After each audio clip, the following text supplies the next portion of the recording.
Yeah. We understand we have Councillor Laws online. Welcome, Michael. And I'll just go straight back to Ro. Thank you. Right, next topic is farming setbacks and specifically the exclusion of sheep within the draft plan. Provisions, yeah, obviously pretty simple, that for some FMUs where there were particular contaminants that needed reducing, this greater setback was included and included sheep. Lots of feedback on that. Sheep having limited affinity to actually go into water, the much greater cost of fencing for sheep, and also the usefulness to control bankside vegetation. Some suggested options there, and these have relied on some additional science work and some additional analysis in response to the feedback. And unlike some of the previous discussions, just wanted to highlight option 3, in that the additional analysis and additional science that we've had does identify that sheep don't tend to naturally go into water, and that some of the greater risks are involved around where sheep camp, which might be under trees or on high points near to water, and that those kinds of things may well be best managed through critical source area management and freshwater farm plans rather than a straight setback for sheep. So just identifying that there are some particular risk activities like some mob stocking, and also that the intensive winter grazing requirements for fencing apply to sheep as well. But option 3, just going to highlighting to you that as a staff team, that's possibly what we would be suggesting to you. Thank you. Kate? I just want to and thank you for your considerations, and you're looking at wider, more broadly on this. I think one of the frustrations when out in the field, and I did go to quite a few meetings, was this idea of, and you've got here, land use in all FMUs and Rohe includes substantial sheep farming, but they're very extensive and generally, and it's just understanding that as well as, again, if I look at a risk matrix and say, is this behaviour in vast areas of Otago where it's extensive farming even a risk at any level?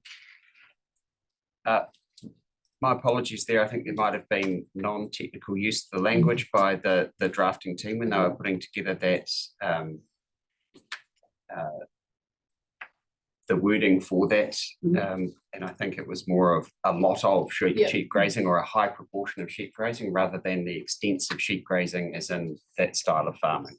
You know, but that's exactly where this is, and it's just going to cause an effect thing that if you did push people to invest in fences, you will actually get the intensification, which is the very thing you don't want.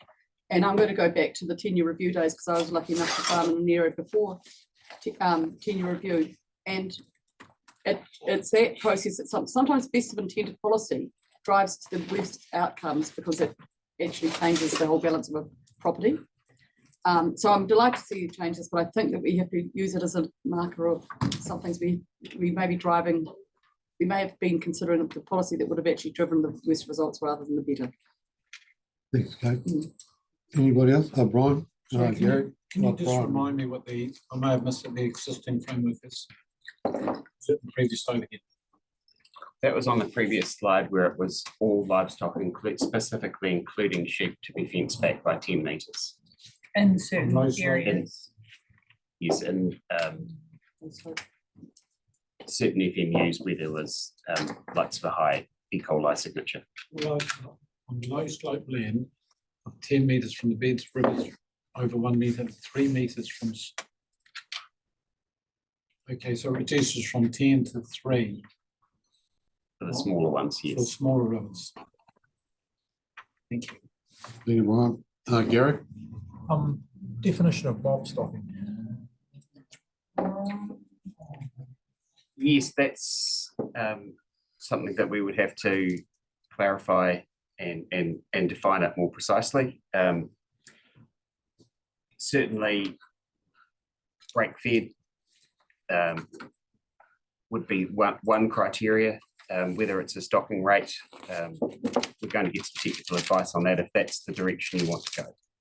And can I just say that was quite a consistent piece of feedback that generally noted sheep exclusion, except for those two risk situations. So that was feedback that we did hear reasonably consistently, just in terms of being outcome focused rather than input focused.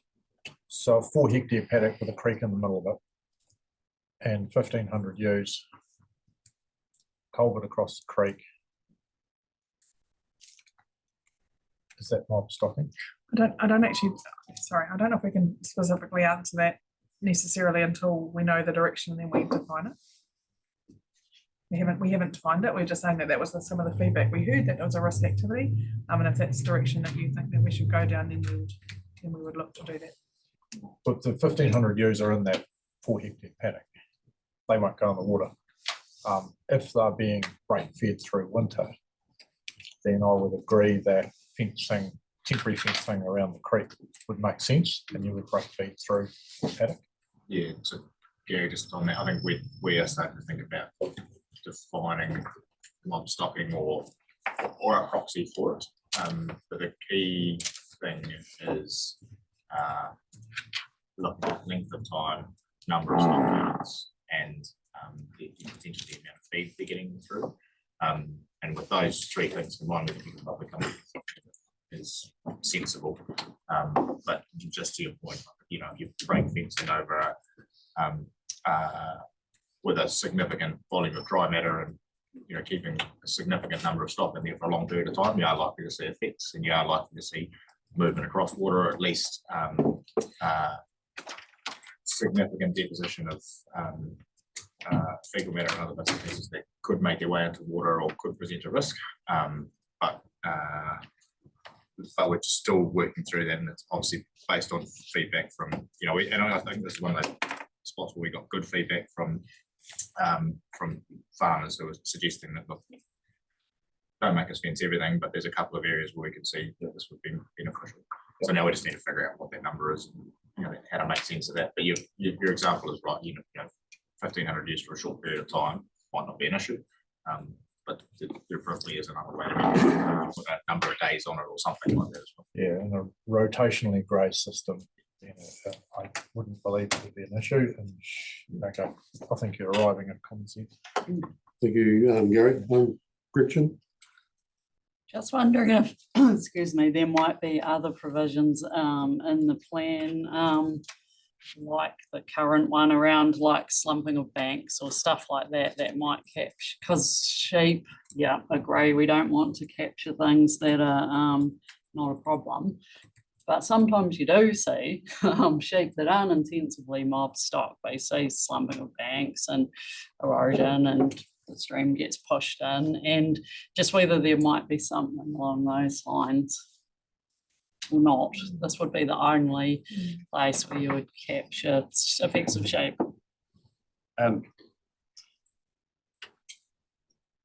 As Richard was saying earlier, it's really hard to kind of describe some of those things and have a threshold and a rule, but it would be my expectation that that kind of thing would be covered off fairly and squarely in farm environment and freshwater farm plans. Yeah. Just a quick question for me, because what Gretchen was saying about the slumping of the banks and doing damage to the integrity of the waterway is a rule in the current plan. So would you carry that rule into this plan?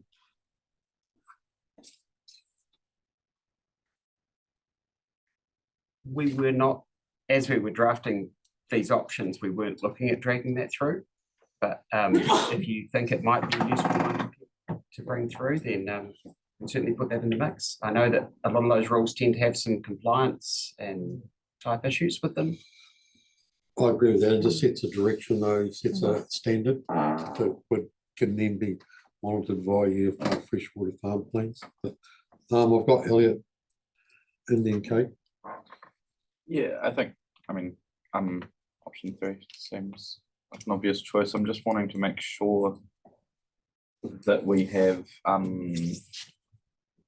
evidence around those comments that we have in here, you know, around less intensive grazing sheep not doing damage to waterways and some of those other. Do we have advice on that or our own evidence? We do have some specific science advice on that. And that backs up what's in the comments. Yes. Yeah, cool. Yeah. Sweet. Thank you, Elliot. Kate? Silly question. I came out of a situation where I was an intermediary for some compliance recently. Do we have a rule about dead stock being cleared away from water areas in the existing plan or anything like that? Not sure. We do not. Oh, it seems like a no-brainer to have, but actually, if people aren't doing it, it is possibly one of the worst things for E. coli. And staff can only act on stuff. You know, it's really hard one because I totally appreciate that people can't go around every fence in every creek. They've got to check on it. But if it's an obvious problem on, I have heard people talk about feeding eels, and that's not quite what we want them to feed eels with. I think it's actually an issue that you may have to have a bottom line question about. We'll have a look. Thank you. Thank you. Any other comments? Edward? With option 3, I think someone may have already mentioned it though, but they're managing unintended consequences through freshwater management plans. That's a totally practical solution to allow that access, except in the cases of forage or mob stocking. No practical problem with that, including it in the Including so option 3 and 4 effectively.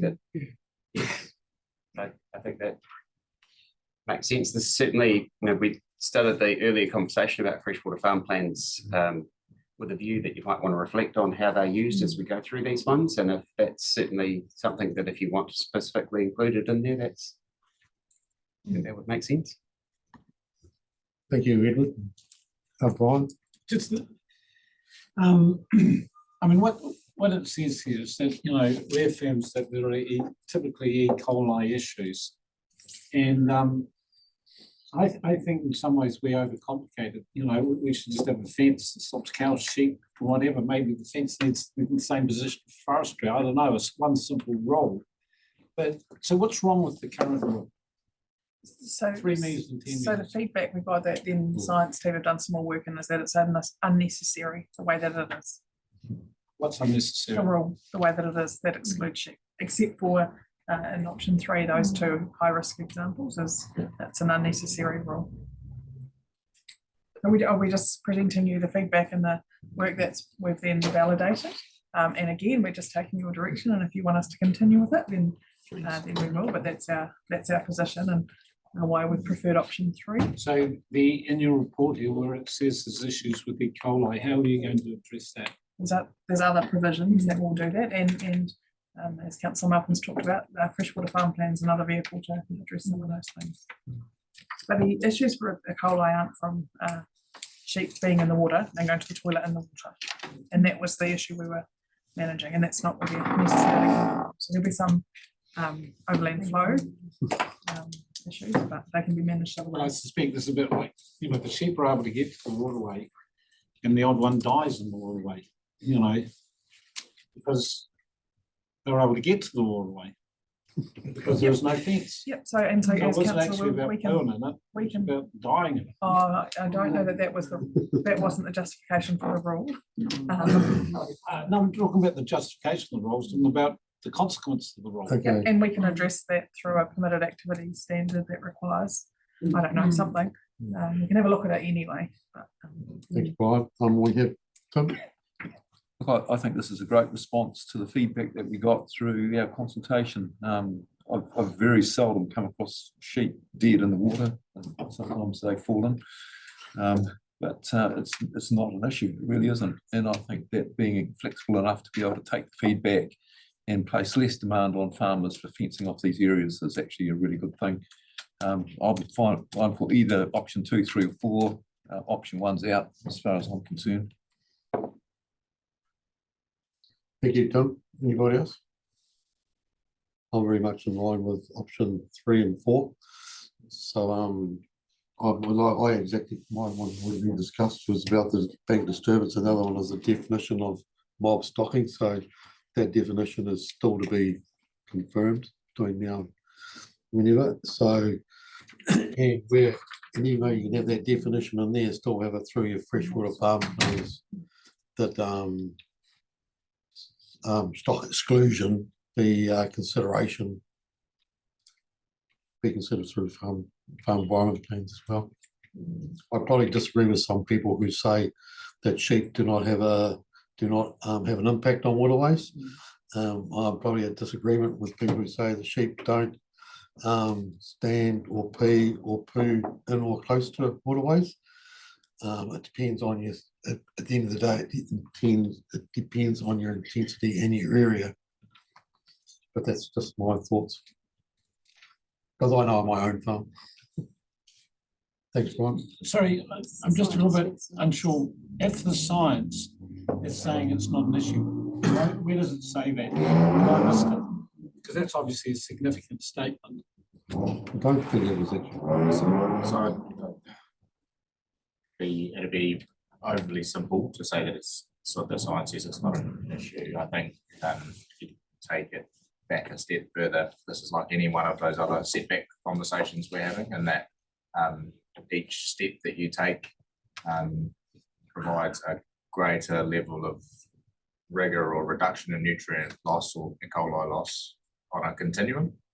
So if you fence out sheep, you achieve a certain level of reduction. But what we've found is that because sheep produce fecal matter that poo in a different way, they small pellets, more mobile, rain events and other bits and pieces. And so fencing setbacks and keeping them out of waterways in that way doesn't actually achieve significant reduction in load that might occur during a rainfall event and other bits and pieces. And because of the nature and characteristics of the way that sheep behave typically, they also have less of an impact in terms of their propensity to stand in a waterway or to inhabit that waterway in a way that cattle would or could.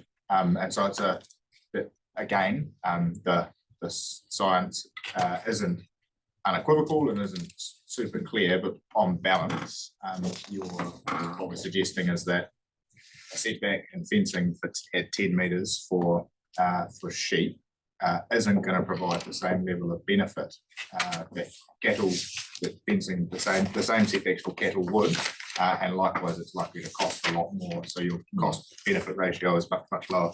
So it should be 3 metres. Again, we're not suggesting that, and that it's super expensive and unlikely to achieve significant benefits. No, but I just make the point, Mr. Chair, that we've got 25 million sheep, or whatever, something like that. We've encouraged fencing, and now we're saying potentially we're not going to, other than those scenarios, and it's not even in here. in the commentary, the basis. It says some basis, but not as much as I would have expected for something as significant as this. Thank you, Brian. You note that. That's Brian's opinion. I'm just noting it's not an opinion. This rule came in as a footnote on a paper that none of us saw, so I'm not sure that justification in itself to exclude it. So, okay, so I think, has anybody else got any more discussion around this? I think we pretty much landed on your 3, 4 type options. Yeah. That's an awesome thing. I think we can move on. Welcome, Andrew. Can I say anything? Oh, yes, you may, yeah. No. Good time. Setback for sheep.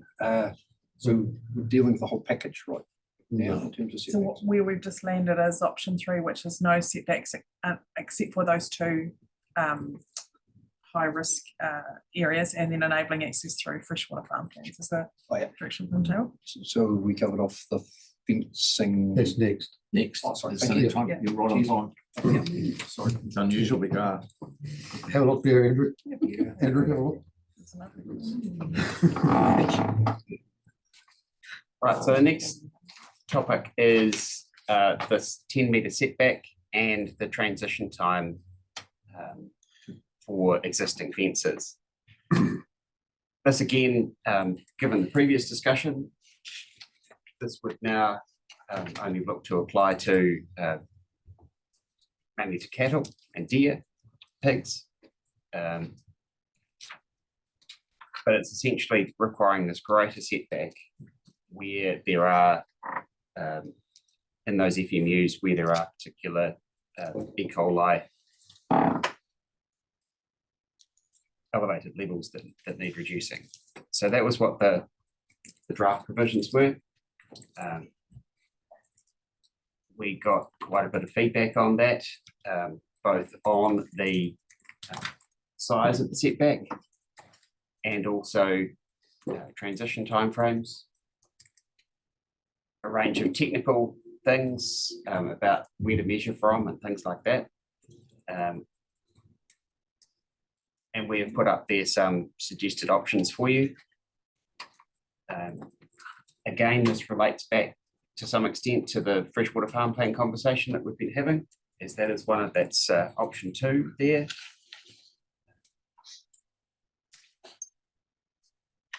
There are, as you've heard from Tom, there are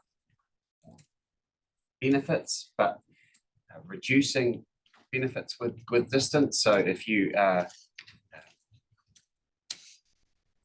10-meter setbacks going to gain more, reduce more contaminants than a 5-meter setback, but at a reducing amount. So it's that curve where you're getting to a point where it's the further away you get, there'll still be a reduction, but the amount that you're gaining is less, whereas you're starting to bring quite a bit of land out of productive potential. So a range of options there for your discussion.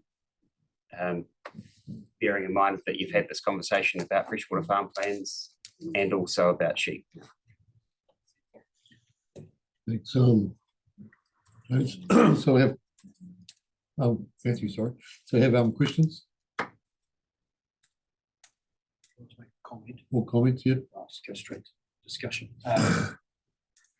My view is that the setback should mirror national regs. They came in 2 or 3 years ago. I think that, and for the reasons we discussed earlier, there was an attached report, Yang, I think it is, out of the University of California to support setbacks, and in that document there was no economic lens over it, and it was also highlighted what the Quinn report said. There are several factors, or a number of factors, that come into play when you are trying to pick a particular distance for a setback, and as was said earlier, slope, soil type of planting, etc. So, so yeah, support the existing regs, the 3-meter setback. The 10-year transition is, I think, ridiculous. Not only too short, that's ridiculous.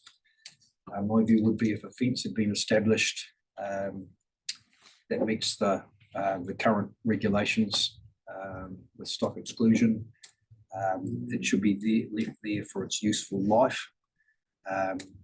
Stock sheep fences can last up to 50, 60, 70 years. We've still got fences at home that were built in 1970 and they're still perfectly fine. If the fence is beyond its useful life, yeah, fair enough. Relocate it so it meets the rules. And if it was a temporary fence that was put there on a temporary basis, you can understand that, make it permanent. Yeah, that's where I'm at.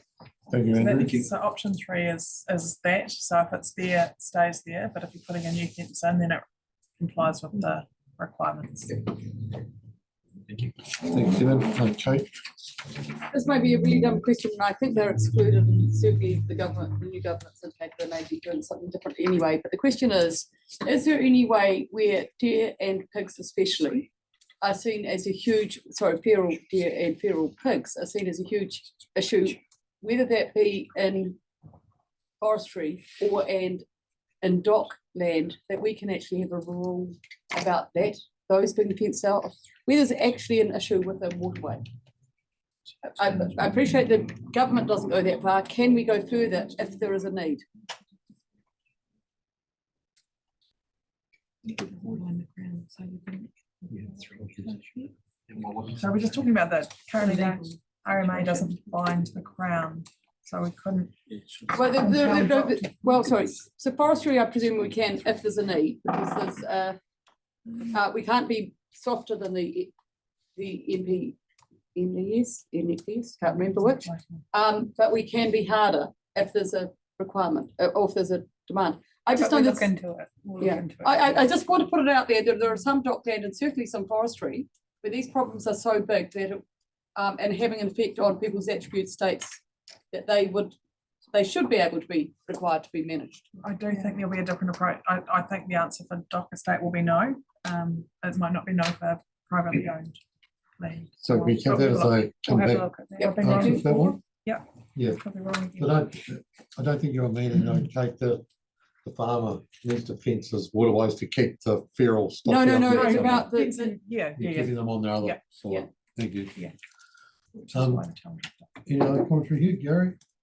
Yeah, I agree with national regs. Agree that fences, 10 years is madness. Fences in my area can be up to 100 years old, still functioning. And also when you, for down around waterways, especially small creeks, meander. So fencing them, you're likely to be in a variance. You're not going to mirror exactly the creek. You'll fence to practicality and how strainers and fences work. So you'll get wider and narrower as in practicality and what you're trying to protect around the creek anyway. So definitely though, keen to see national regs be the max. We just, one thing we did talk about, and it's not there, and so we'll think about it again, is making those numbers averages to exactly accommodate that toing and froing that you get rather than a hard limit. So we'll just have some thought about that. Yeah. Question also, if I could just, sorry, clarification on the national reg, we're talking the national regs. They require 3 meters unless there's an existing fence, which can stay where it is. We've also got some situations where E. coli is quite a significant contributor to failing to meet national bottom lines and things. And I just want to flag to you that we signalled this in areas where those FMUs were substantially below standards, would need some significant improvement. And just signalling to you that if we just rely on the national regs, I have some concerns about whether that's going to achieve a great deal, particularly with that ability to keep an existing fence exactly where it is under the national regs. So I've got Elliot next, and then I've got Kevin. Is it a Okay. question about the, because it's pointed out that, if you can't achieve that 10-meter setback for whatever reason, you can just apply for a consent. Is that also, if you couldn't make the 10-year time frame, could you apply for a consent to, meet that over a wider time frame or something like that? Under the existing framework, yes, you could. Thanks, Elliot. I've got Kevin. Yeah, look, I'm firmly in the camp of the national regs and getting to our target attribute states. I think the other activities above, from the fence out will change that. So you'll have to change your inputs into the land or change your stocking rates or whatever to make that happen. And that would be around the farmer having the flexibility to manage his on-farm activities as opposed to look, do we in 5 years' time move that 10 out to 30 metres, or that's no, leave it where it is as per the regs, and we manage on farm to get the target attribute states through our freshwater farm plans. Kevin, I'm just going around because Elliot hasn't had a question yet. Brian, not Elliot, Alan, then Brian. Sorry, Thanks. So look, this proposal currently is just aimed at certain FMUs. In the other FMUs, is it the national standard 3 metres that would continue to apply? Yes, it's 3 metres, yes. Okay, I guess my feedback would be from the evidence there. If 3 metres you're saying is not going to be adequate to create that change we require, then I think 10 metres is needed in those identified FMUs.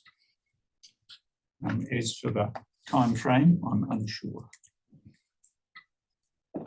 thank you, Alan. Brian?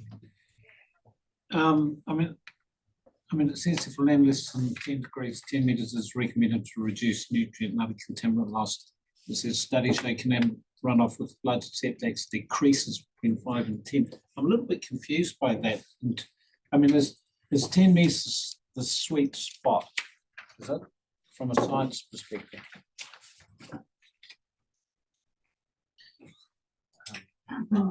It's a hard question to answer. Committing science to a sweet spot. Beyond 10 metres, you start to see very limited benefits. Yeah.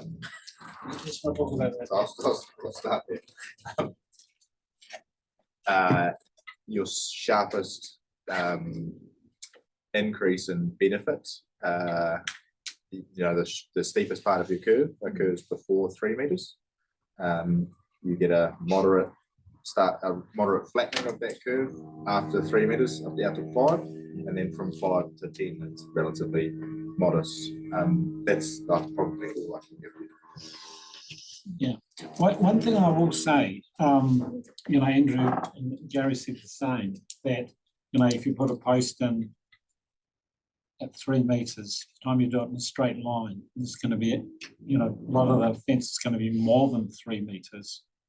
And part of me, can sympathise with that, which goes against your comment, Anita, in terms of you're going to look at the average. Maybe a minimum point. There's a compromise point without being necessarily agreeing to it. And I did say that, but I suspect that looking's already happened based on something else that may have been looked at and discounted already. So no promises. Yeah, I wouldn't be happy with the average thing. The average. We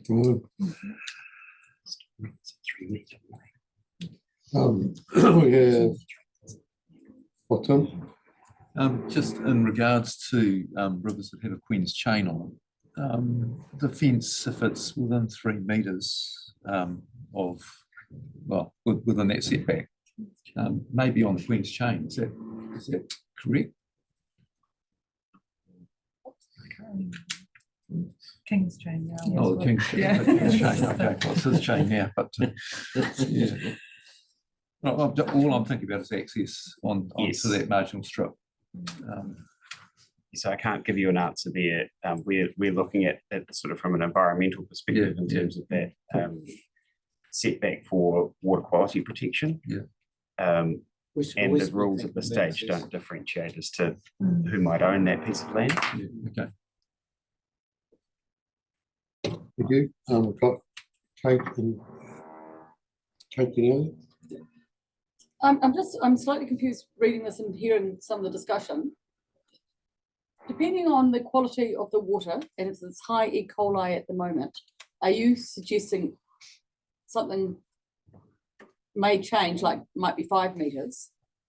Or, where are you at with your suggestion at the moment? Because I've heard various things. I mean, I'm comfortable generally with the freshwater NPS, unless there's a huge issue that has been identified, and then I've got a question about it. Yeah. So I don't really have a strong opinion on this. And what I challenged a little bit in terms of how can we show if it's a reliance on the national regulations and those relatively minimum standards. If there is a problem, how can we show that it's being fixed? And the response I got was, reliance on the freshwater farm plan and what's going to be going on paddock. And that's the sort of feedback that I was hoping to get. So I don't have a strong opinion as to what the answer is here. I suspect it's farm plans plus a fencing requirement. If you want to go for a more firmer fencing requirement, we'd have some more certainty possibly about the response. No, thank you. This is a really difficult area, and it's one that, actually, I'll give credit to Lloyd, has shown that you can make a huge difference with. It's not so much the fencing; it's what you do between the bank and the fence. And my frustration here is, and I understand the problem writing rules about this because Joe talked me through that. But it's how you drive and maybe a non-regulatory framework, a planting regime that works in that particular FMU, addressing that risk. And that's again what you can do it through the freshwater farm plans, but you actually need a regulatory backstop for that as well. And so I think this is one of those bland rules we've done horizontally across the FMUs, instead of saying, actually, this waterway, because it's low flow or because it's high flow, there may be different, or high rainfall or low rainfall, will have a different result. And then I think we need to be showing people what good looks like, not just putting an arbitrary rule that doesn't really make sense to anyone. So you have to show that we know the area. Good point. The rule might be hard to write, but we can probably put a policy direction in that encourages that. And that can get us to a better space later on, but it certainly works to the farm plan better. And also the use of action plans through the MPSFM is kind of the, Yep. So there's a couple of things we can do to support it. Yep, that sounds great. Just to add my feedback into the mix before we do move on, I think the literature does, pretty clearly lay out a rationale for a 10-meter setback where there is that slope. Frankly, I don't see rationale for it like not applying for all the FMUs, but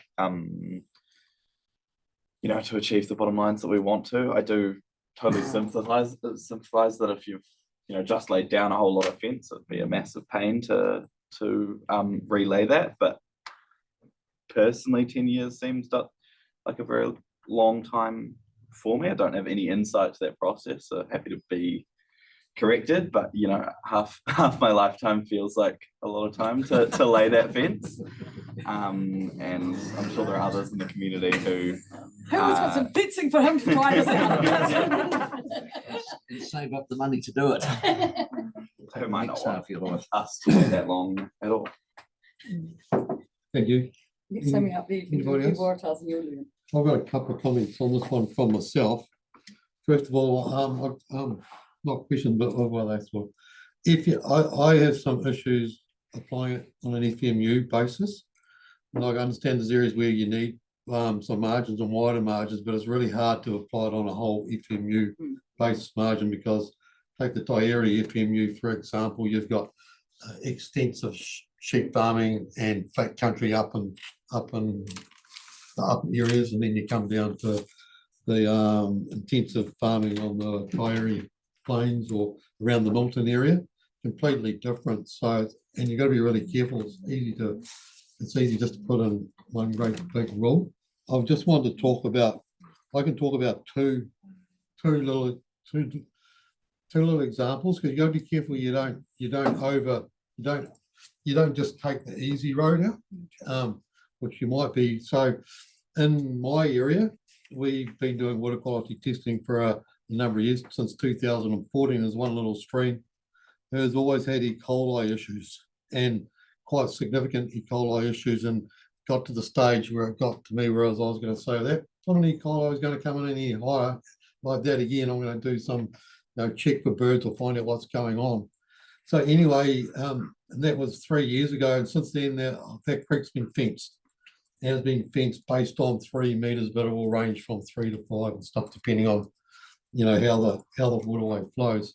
and the E. coli has settled down to be pretty good ever since. Okay, so it's been fenced and it's been planted. I'll also give you another issue in another area in the Pomahaka where there's an issue which because of intensive water quality testing, there's been an area identified as having some issues around nitrates and E. coli, to be fair, in the catchment. And so what's happened has been a group formed of 10 or a dozen in the area, and they've done water testing and they've located where the issues are, most of the issues, down to the stage where they've walked the dish. You know, some of it you can actually see changes in the water as you're walking along, which isn't always good. But the key thing to this is they've actually found out what the problem is and fixed the problem. Okay, instead of just applying a blanket rule to everybody, where you're taking, you know, all the people are doing it good now, you're going to put in, and there's no issues, you're going to applying a blanket rule to everybody. It's just not right. We actually need to get down to the stage where you can find out where the problem is and fix the problem. So, and I think it's important, but having said that, I also think it's important that we need, like I've read the literature as well, and it's saying somewhere between 5 and 10 is probably the spot where you get most of it, maybe not all of it, but it's probably a sweet spot. But there's areas where I think that we need to have setbacks and we actually need the existing fence to be moved back, because there's areas particularly on intensive farms, which this can get sorted through. We have consents for dairy farming or whatever, where the fence is sitting on the very edge of the waterway, but it's only like 1 or 2 wires with a post every 20 meters. It's not that big a job to move the fence back, okay, other than some issues around boundaries and things. So I think, so the idea is, instead of just having the blanket rules, we actually need to look at the cases individual and say, hang on a minute, that's a risk area, you actually need to fence that a bit more, okay, rather than making everybody fence, because I think maybe this is the exact one, you put the rule out there and it's for all the right intentions, but all you're going to do is disengage the ones that are doing the good work, and the ones that are unengaged will probably just keep on doing it, and nothing's going to happen for 10 years. So I don't know. So I think we need to do your option 2, predominantly your option 2. Management fresh work based on the current standards. Okay, and I'm removing requirement of, like, I don't see, I think because these are cattle fences, I don't see why you can't move the existing one back to 3 meters, so you've got the steepest part of the curve protected. So that's my thoughts. Gretchen. Thanks. Mine's probably similar to Kate's again, which is basically, in summary, you can't solve everything through fencing off a riparian zone, unless you want to have your zone really, really wide, really wide, like 50 metres. If you have, looking at NIWA's guide for riparian buffers, 3 metres, and you're likely to remove on average from a gently sloping 28% clay content type of scenario, 41% of the sediments, 35 of phosphorus and 38 of nitrogen. If that's for a 2 metre buffer zone. If you go up to 5, you've got 65% sediment, 52 phosphorus and 59 nitrogen. If you go up to 10, it's 74 for the sediments, 59 again, similar to the phosphorus, and 66 for the nitrogen. If you go up to 20, it is actually quite similar, but you're getting up to 76 for the sediment, 60 for the phosphorus, and 68 for the nitrogen. So you're right, you're not getting too much more by the time you go between 10 and 20, but you can, if you keep going, get quite a lot. But the main point is nobody's going to have a riparian strip that's 50 metres on each farm. So you need to manage it through other means on your farm, like Kate said, which is the farm planning side. So this isn't an instant fix. People who think they're just going to fence off their riparian strip and that's all isn't correct. So if you are going to be having a smaller riparian strip, and I still think 10 is pretty much there, but 5, then you need to have stronger stuff happening through the farm plans to make sure that you're not getting that runoff. Cool, there's your answer. So, sorry, just, so so there was no, sorry, Gretchen, can I just, there's no, because I read that one as well and had the same numbers. I don't think E. coli was there. No, that's not there. Yeah. So it's more those other nutrients. Edward? Yeah, thanks for those figures. But look, yeah, I always thought the national regs were probably a wee bit arbitrary for national 3 metres. I do struggle with trying to set one for a region or even the FMU. So yeah, I think the environmental plans and other measures is Kate and Gretchen. I think that's on the farm at the farm level. 5 metres, I think, probably. I think 3's, as I said, I think that's a wee bit arbitrary. Thanks, Edward. Any other comments? Are we getting a steer there? What was the question? Yeah, It is a question. somewhere between 3 and 5. Yeah. Seems to be. So this is only on land at below 10 degrees, because in reality, depending on the landscape, higher than 10 degrees could be a worse result.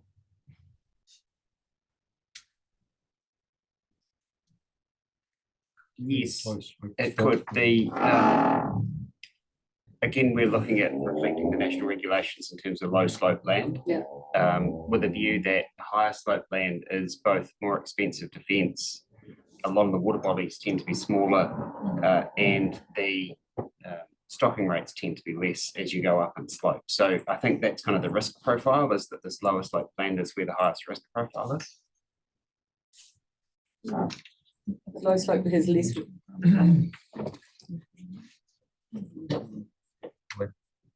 Gary, sorry. I'm at 3 metres, that's national regs. I'm then using our farm plans to monitor what happens and make changes into the future to rectify issues as they appear. I think it may be that there will be critical areas within farms, because just blanketly going and saying it should all be 5, you may find there'll be critical areas that you need to go either outside or you could have been inside, that as the shape and topography of the land and what you're trying to achieve dictates. So in my mind, I think the 3 plus then the meanderings that will be created and then rectify it with farm plans into the future. Thank you, Gary. So I think what I'm hearing is basically we need to find, you've got a number somewhere around 3, around 5, 3, and but have it 5, I saw a wee 5 out the corner of my eye. But have your meterage, but then have it, but also ensure the freshwater farm plans are involved to manage your pressure areas, I guess you could say. Yeah. How did you get that between 3 and 5? Like, if you put hands to the Mr. Chair, it'd be quite interesting to see what the number actually was. I don't think. Well, that'd be interesting, though. So we'll have those. We have the hands up for the people who think. National Can't do regs. that. Can't do that. I know Just it's a workshop, but discussion, in terms of yeah. concluding, there are a number of 10s in there. Let's just test Okay. it. So in order for there to be a farm plan, in order for farm plans to play a role in managing the risk, there's got to be a regulatory backstop. So the way it works, if you think about the NES for intensive winter grazing, and you've got, I'm going to get this wrong because I don't deal with it anymore, but you've got however many meters, 10 meters buffer. And if you want less than that, then you have to demonstrate that the impacts are no greater than what they would have been if you left your 10 meter buffer in. So in this instance, there needs to be a starting point for fencing. And the farm plan pathway says if you don't meet that minimum requirement, you must demonstrate through all of your other actions on farm that you are having no greater impact on water quality than what you would have if you met that minimum requirement. We can't just say use farm plans to monitor it. There's got to be something that guides the decision making around the actions and management on farm. So we do need to settle on something, and maybe this is where we're getting to around balancing. I've heard sort of minimum, and I appreciate the averages thing because I have heard that before. There's not a, you're never going to have a fence that stays the same distance away. But I wonder if the middle ground somewhere in there is around that 5 meters. However, it can be less than that, provided that you demonstrate your activities on farm are having no impact over and above what it would have been. But that piece has to be there. It's not just the farm plan needs something to hang off. So, and it might not be 5, I'm not saying that, I'm just trying to pick up the different conversations around the table, but it would allow what option 2 talks about is allowing a pathway through the farm plan to not meet a minimum criteria, provided you demonstrate that overall you're not having an impact over and above what those criteria are aiming to achieve. So I think we've got to be clear on how farm plans get used, as they're not just sort of they need something to hang off. It can't just be a general comment. So can that be reflected the other way? In that if we say the national rules, our rule is the national rules, and if those rules are not showing effect to our target attribute states, you can't do it the other way? No. Could we not be first to do that? That would require the regulations themselves to be amended to provide that pathway. So, yeah, would be my understanding of those. Right. So because the farm plan discussion's been good today, but and it's something we heard heaps of in the feedback. But it's an alternate regulatory pathway. So it's a way of not meeting a minimum requirement, but that minimum requirement still must be there. And if we're going to set that minimum requirement down at the national standards, then you don't have the farm plan pathway because you just comply with the national standards. So we just need to make sure we use the system the right way. Really conscious of time. We feel like we're really struggling with time. We don't want to cut off the conversation. We feel like we've got enough, I think, now to move on. So we're happy to move on if you're happy to move on. You happy to move on? Delicately. Isn't No, be to the point. isn't the magical sweet spot the 10 meters? That's what the report says. 10 meters is recommended. No. But you can go less than that if you do it via some proposal in the farm plan. You promise to do riparian and all this stuff. I've got a question about the second direction. The regulations focused on low slope, so less than 10 degrees. So what we're framing up here in terms of a supportive policy, whatever the number is, relates to low slope land, i.e. under 10 degrees. So someone's watching this online. Just to be clear, we're not talking about all water bodies across rolling hill country. We're talking about low slope land under 10 degrees where there is a high risk adjacent activity such as intensive grazing. I just want to make sure that's clear.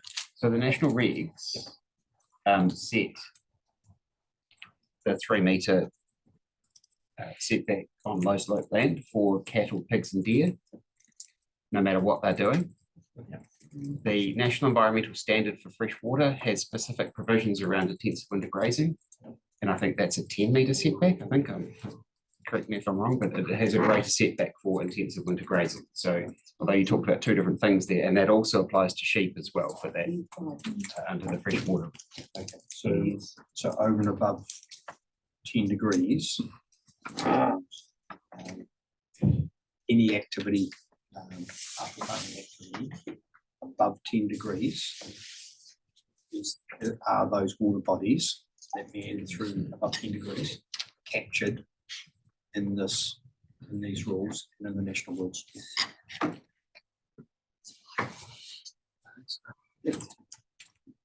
Under the draft, what we put out as a draft, no, they weren't, but if you know, that's a valid point. If you think it needs to extend further, or whether it's relying on the freshwater farm plan, that's leaning the other way. yeah. So the national regulations set a minimum below which the council cannot go. There is no. No, I understand that, but I think to be fair to David Parker, the former minister, when these rules were announced, there was no way the intention of stock exclusion was for let's just say rolling hill country with a low stocking rate as compared with vulnerable areas that are low lying and you've got a high stocking rate. I thought that's pretty much why they developed the 3 meters legislation. Thank you. Awesome. I think we'll move on. Next. Which is it?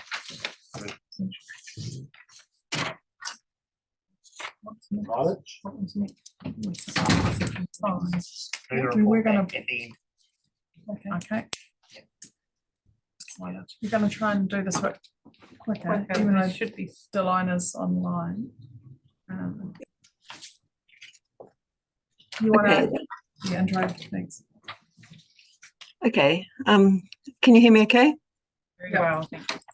Okay, the draft provisions had some volume restriction on silage storage plus some other conditions around preventing liquid from entering the silage pit, preventing animal excess, preventing rain and runoff from entering, that's preventing liquid from the silage pit getting into water and preventing water getting into the silage pit, plus some setback requirements.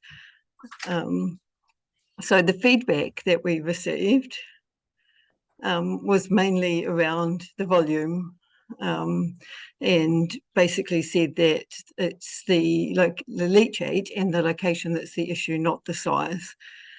And that the location should be managed, and that we should look at not having a size restriction. And so we've looked at a couple of options. One is maintaining the existing framework, and the other is having a revised framework, which is a permitted activity for a silage storage pit or stack with an impermeable base and measures to collect leachate. So that would be a permitted activity. We would still keep some of the conditions around distances from water bodies, inspecting the impermeable base through the freshwater farm plans, and having a restricted discretionary activity if standards are not met. Thank you, Delana. Yep. We have comments? I guess, can I, in the efforts of trying to speed things up, does anyone disagree with the proposed framework? Option 2? Pretty much nobody by looks of things on it here. No, I think we've resolved the overall size issue, which is the biggest that's gone. Impermeable base and ability to collect, provided that doesn't need to move to almost effluent pond type standard, that can be done by a sump and impermeable locally sourced material. Yeah, and we'd work with industry to figure out exactly what they look like. Yep. Yeah, but yep. And just that one other rule that is not mentioned there was around allowing access by animals to pit. That may still work. I'm assuming that would be okay in a self-feed silage pit. That's correct. I think that got left off. But yes, if there's a self-feed facility, then that wouldn't that will be included. Yeah. Okay, cool. Thank you. Thanks, Gary. Okay. So the only other question on that, and thank you for the movement on this, is that where the water body may be within the set-offs, maybe I missed that, you saying something about it. If you're actually below a wetland, for example, but within 50 metres, is that rule staying or changing? Is there a setback? There was a setback on silage pit, sorry. There is a setback, yes. And that Um, remains, that stays? I think we are reviewing the setbacks. Because it's, the risk is, I think, the leachate going into the, rather than the wetland overflowing and going into the silage pit. And so sometimes depending on location, it's upstream or downstream that you need to be using that. That was certainly came over for a few people who would otherwise be compliant. Okay. Just a question from us. Just a question from myself, just around the self-feed silage stacks. I would assume that would be the self-feed silage stack operation would be covered under stock holding yards or the stock feedlot rules. Yeah. Yes, and there are a range of controls on those under the National Environmental Standard in terms of impervious space and collective effluent, things like that. So it would be a bit of a blend of the two rules, but they wouldn't be incompatible rules as well. Thank you. So I think we've got pretty much consensus that we're happy with where you guys are landing. A couple of weird ones here. We'll move on to, I guess, landfills. Thank you. Landfills.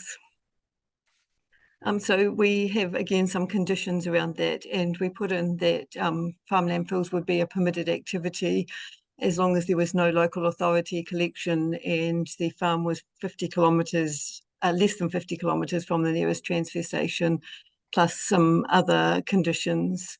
The land holding needs to be greater than 20 hectares. We put a maximum volume on the pit of 50 cubic metres. Again, we don't want water getting into the pit. We put some restrictions on the type of refuge that could go in, and again some setbacks from water bodies. So the feedback that we got from this was mainly around the distance from the transfer station, which was thought to be unreasonably large and was not really appropriate.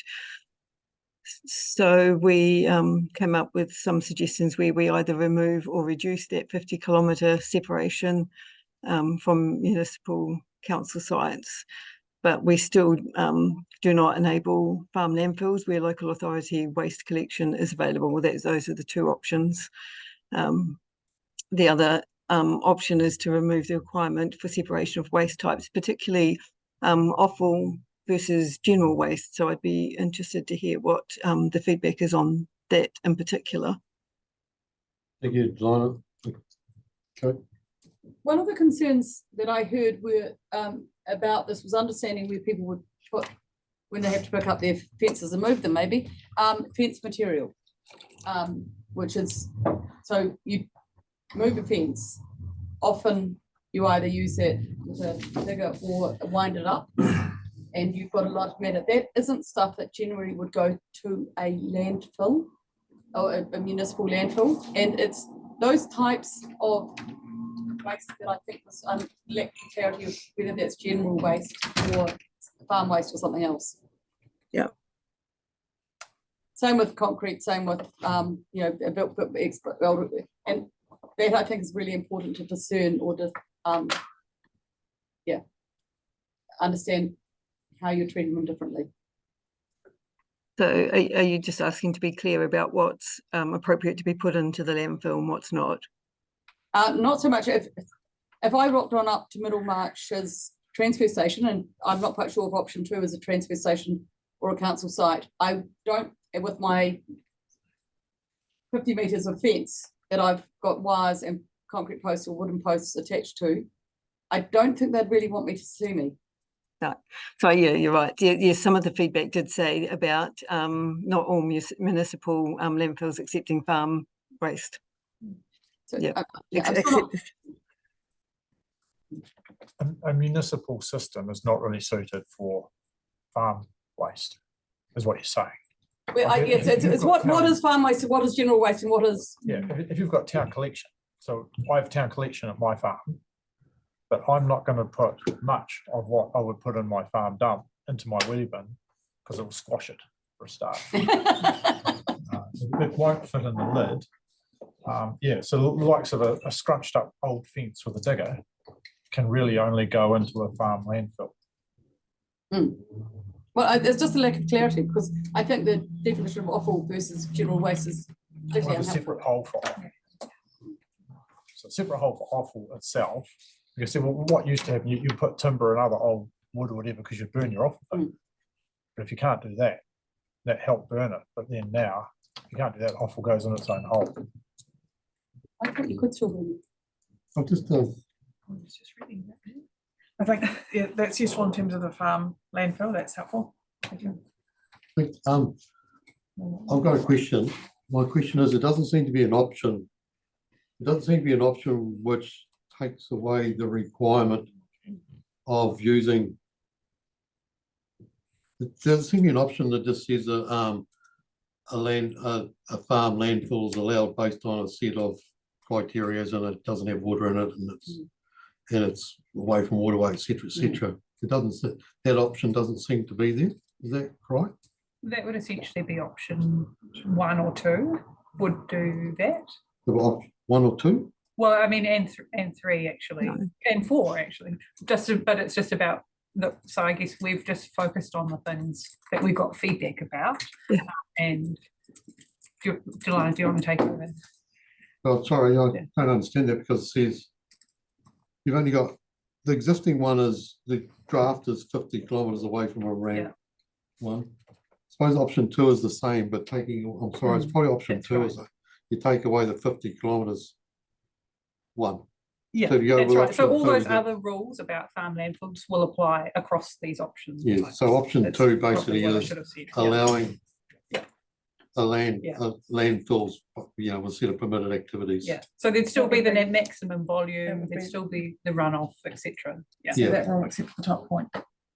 Yeah, as option. Okay, sorry, I misunderstood that. That's good, thank you. Brian? I assumed, Gary's scenario, he was trying to squeeze everything into his wheelie bin.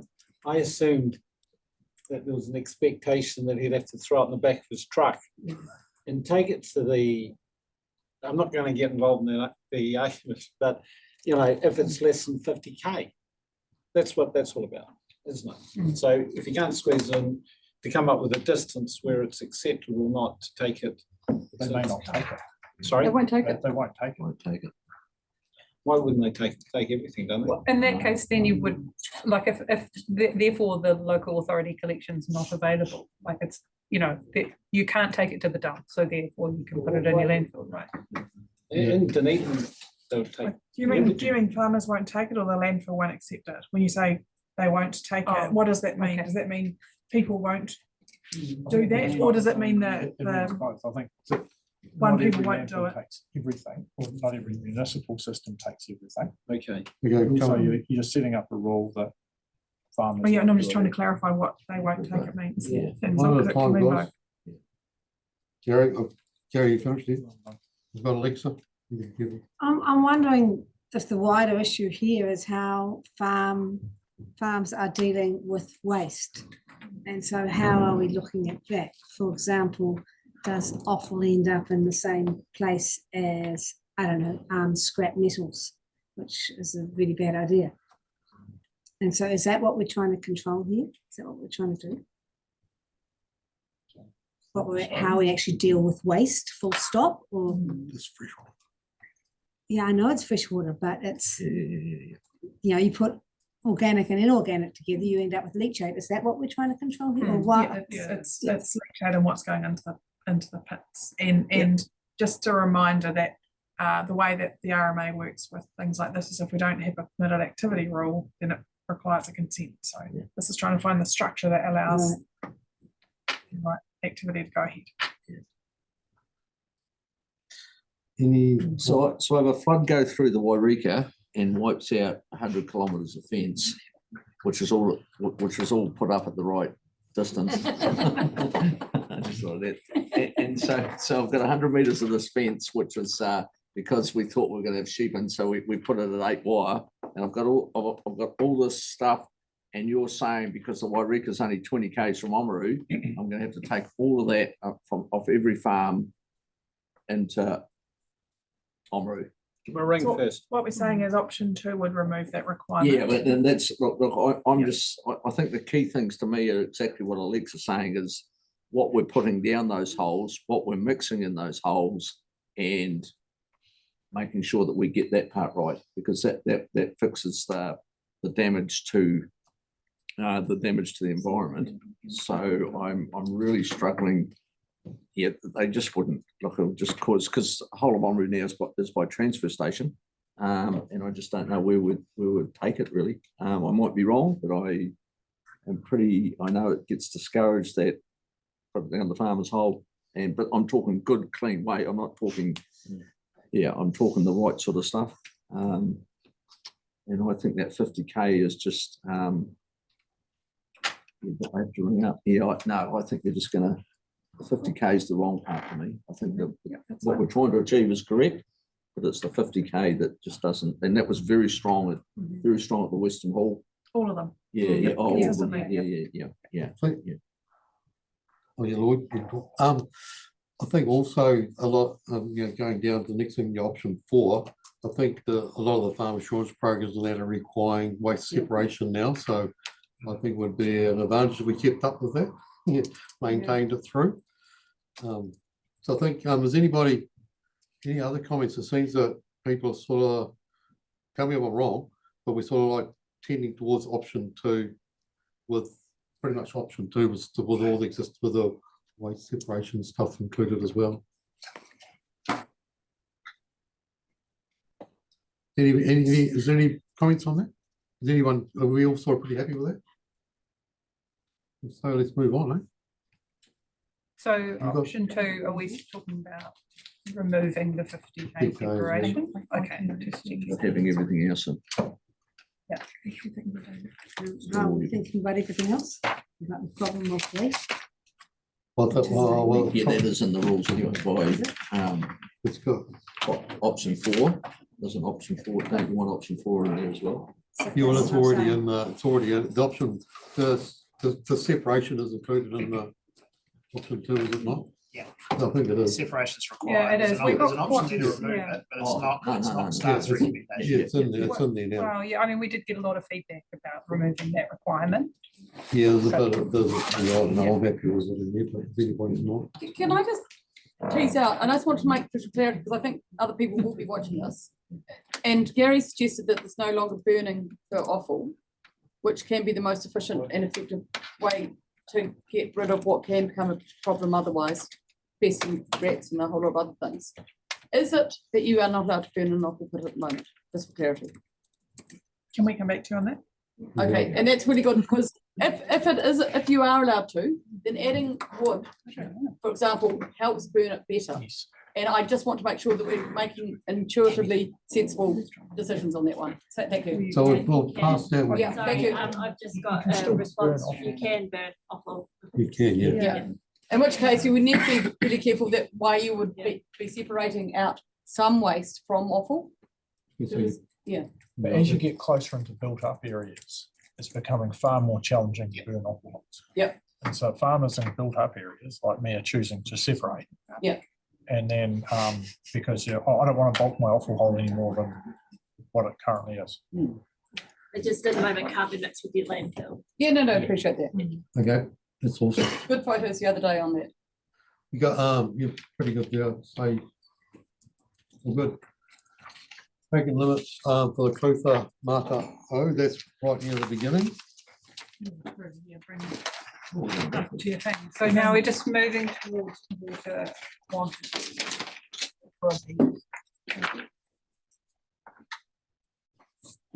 So that's all primary stuff finished, except for the We've got allocations. we got the Mata O, then we have the manure here, then fish barriers and wetlands and drinking water zones, plus other additional stuff to come.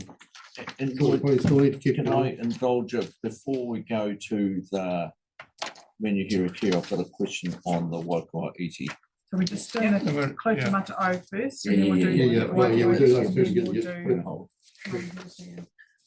do- Notes I didn't lose. So we got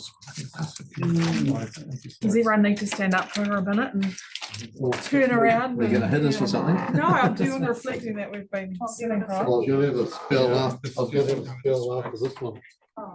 So do turn around and then sit back down again. Right, yeah, keep it. Okay. Lloyd, before we start on this one too, certainly for the Menahira Kia one next, I'll be stepping back from the discussion. With this one, I'll gauge it as I go. I may step back from some of this discussion as well. No, that's all right. It's all good. There was an empty slide.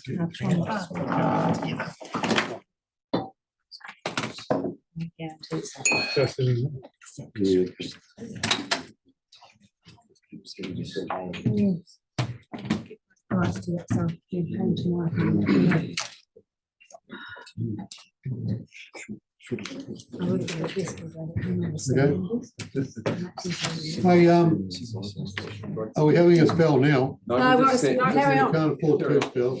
No, we're just going for. Okay, we're going to carry on with safety. this Yep, meeting. yep, we That's just, right. we're just doing it standing up. Informal. Okay, Thank you. all right. Kia ora. Thank you.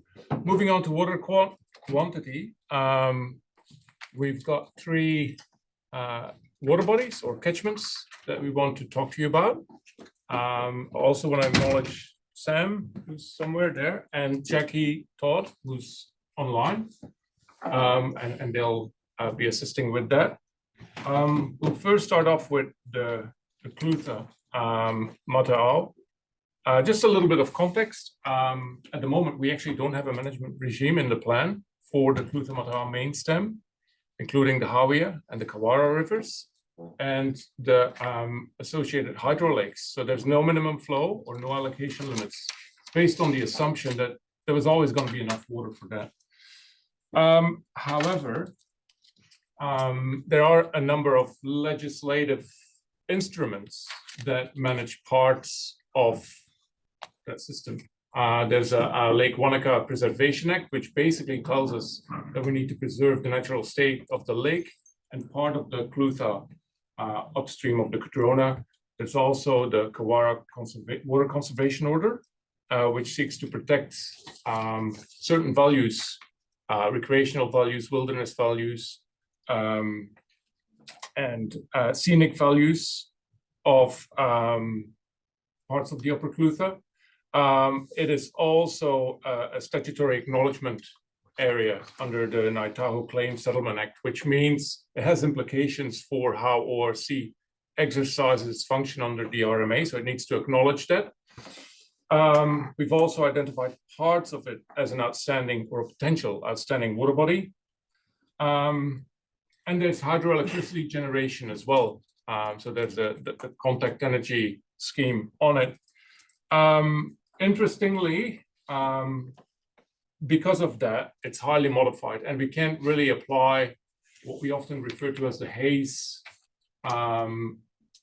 guidelines for setting ecological flows, because they require you to actually work with relatively unmodified rivers.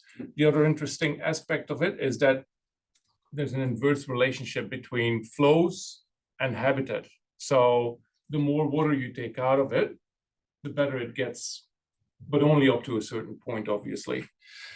So that's kind of like I guess the context that we've got to work with, which made it was actually a really hard kind of exercise to do. So we came out with an option, a proposal, and I'll take you through it. It was kind of like testing the waters and see what the feedback would be from the community, but also contact energy. And interestingly, I don't think they actually provided comments. Overall, there was support for that proposal, but we did get some feedback that it was looking at the main stem by itself and didn't actually take into account the allocation from major tributary parts of that system. So if we go to the options, like the first option that we consulted on, it was based on a percentage of MELV at the mouth of the river, a very conservative percentage, but it kind of skewed the reality because it didn't take into effect how much water is being taken from the Manaharakia, from the Cadrona, Arrow, all the other systems. So therefore, we took that feedback into account to apply a more Kyotakitai, more holistic approach to water allocation. And we came up with a second option, which does do that. But because of that, the percentage of MALF that we're allocating is also bigger. And I think the 30% is also the threshold beyond which you start to, if you allocate more than that, you actually start to get adverse ecological effects. So that's kind of a basis behind that. There's pros and cons to option 2. The cons is that it's perhaps a little bit more complex to administer because you need to keep track of how much is being allocated from the tributaries to know how much water is available from the Clutha Mata'ao. But the upsides of that is that holistic kind of management, and also if for some reason the allocation or the water use in some of the tributary catchments would reduce, it automatically means that more water will become available from the main stem. So that's the positive. So in both cases, there is a very strong assumption that there will be allocation available from all parts of the Clutha. I do have to say it's an assumption because we've got permitted activity takes that are very generous. They're about 100 liters per second that people can take. And because it's a permitted activity, we actually don't know how much people are taking that. So we also need to provide a bit of buffering for that. But with all of that being said, I think our preference going forward would actually be to kind of, take option 2 further, because it's that more kind of holistic approach. And like I said before, it reflects better the reality as well in terms of management of allocation. What's on the screen is a summary. If you want to actually see how the different naturalized flow statistics for those 3 parts of the Clutha Mata'ao, what they are, the MALFs, and how much is allocated in consents from those 3 parts, you can all find it in the table. Thank you, Tom. Gary?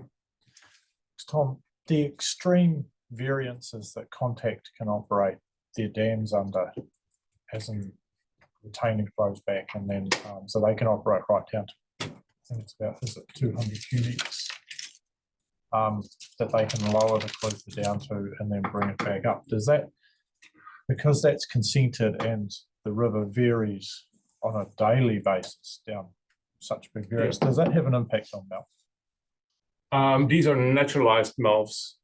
So they're based on historical data from before the dams. Yeah, it does have you have a naturalized MALF and you do have an observed MALF, so it does impact on the MALFs. Yeah. Right. Okay, thanks. Thanks, Gary. Andrew, then Ryan. Thanks, Mr. Chair. This may compromise Gary on the other side of the table on this question, but you'll work it out.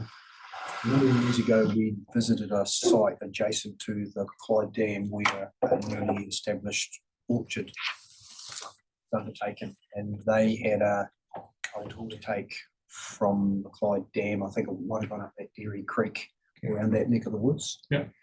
My question is around, we've heard from Central Otago District Council, the Mayor and others about their aspiration maybe to feed into the bottom end of the Manuherikia and that Galloway neck of the woods additional water to help supplement the Manuherikia and also provide water. If either of those scenarios were to develop, so further orcharding or taking water into the Manuherikia, would option 2 have, what would that mean under option 2? Under option 2, it kind of depends. There's 2 options really. There's 2A and 2B. there's, there's no take limit at the moment. What's the take, sorry? Do we know how many? There is, it's in the paper. I think it's about, We've got 63,000 litres per second, but that's non-consumptive included. yeah, it's about, yeah, I think, Oh, yeah, 63,000, so 63,000 is the current consented, so no. It looks like it's full allocation. That's non-consumptive as well, though? that's non-consumptive as well, yeah, yeah. Okay. Yeah. So you're saying there's no scope to take any more water? No, what Kate's pointing out and Tom's confirming is that that take includes non-consumptive, so we would generally exclude that. And so whatever is currently counted as non-consumptive would be available for allocation. Biggest scope for that. I don't know how big Yeah. that is, but scope. There is some scope, and especially under option 2, like I said, if the water is taken to relieve some of the Manaharakia allocation, or to substitute it as an alternative source, more water will become available because you're giving up from the Manaharakia. Does that make sense? Yeah. There's a difference under option 2. There's 2 options, basically 2A and 2B, and the difference between the 2 options is Not a lot. it's, well, especially for the upper Clutha, it's basically a question as to under option 2A whether we want to provide more water for hydro and also around, intensification or development in that region. Like, do we want to actually control that, or do we want to make more opportunities for that? That's kind of the key issue, I think. The key question. I've got Andrew. Oh, that was yours. And then Brian. Yeah, cool. Yes, so just picking up Kate's point, that there's already consent for 63,000 litres per second. You're saying when you say non-consumptive, do you mean that it's some of that's not being used? Taken and Yeah. just put straight back in. So I've actually just asked Yeah. Fleur to get that split so that when we go out, we know how much headroom we actually have. Yeah, so it'll be a percentage that 63 could potentially be available. And so like, in terms of these numbers here, option 2 new,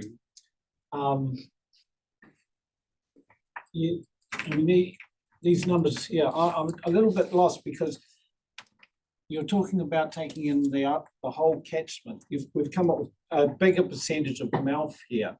Yeah. What's the go with that? Is that standard practice? A bigger percent. Well, one of them's got a less allocation, one's got more allocation because one's 10%, 5%, one's 30%. Didn't account for. Yes, okay, so that's not realistic, is it? It is not realistic. Yeah, no. so it's all about option 2. Is the 30% a realistic allocation? Like how much is typically, that's 30% of the minimum average low flow, but. To give you a comparison, I said previously haze doesn't really apply. But in larger rivers, above 5,000 liters per second, that would be the allocation limit that you would allow. Yeah, okay, so that's sort of standard. It is kind of in line. Yeah. But it is still an outlier in terms of the type of river. So we need that another row in that box saying how much is potentially available in the future for allocation. Yeah, just in terms of what is consented as well. What the total amount of water that can be allocated from the Clutha is the sum of these 3 figures. Yeah. So, and the current consented consumptive and non-consumptive allocation is 63,000 liters per second. So there would still be another 20 available. If that makes sense, yeah. So basically, I've got Kate in Tom, yeah. 20.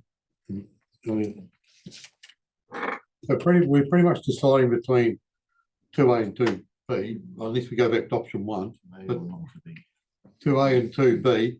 Basically, option 2A is you have less allocation at the top and more at the bottom. Option B is you have more allocation at the top and less at the bottom.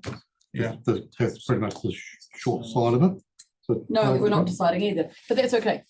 Well, Yeah, no, yeah. that's what the. Yeah, well, and I think that, look, I'm really interested, and there was a really good, I had an intense discussion, I think at Miller's Flat, with a guy who was part of one of those 100 litres per second lifestyle block rights that are permitted activities.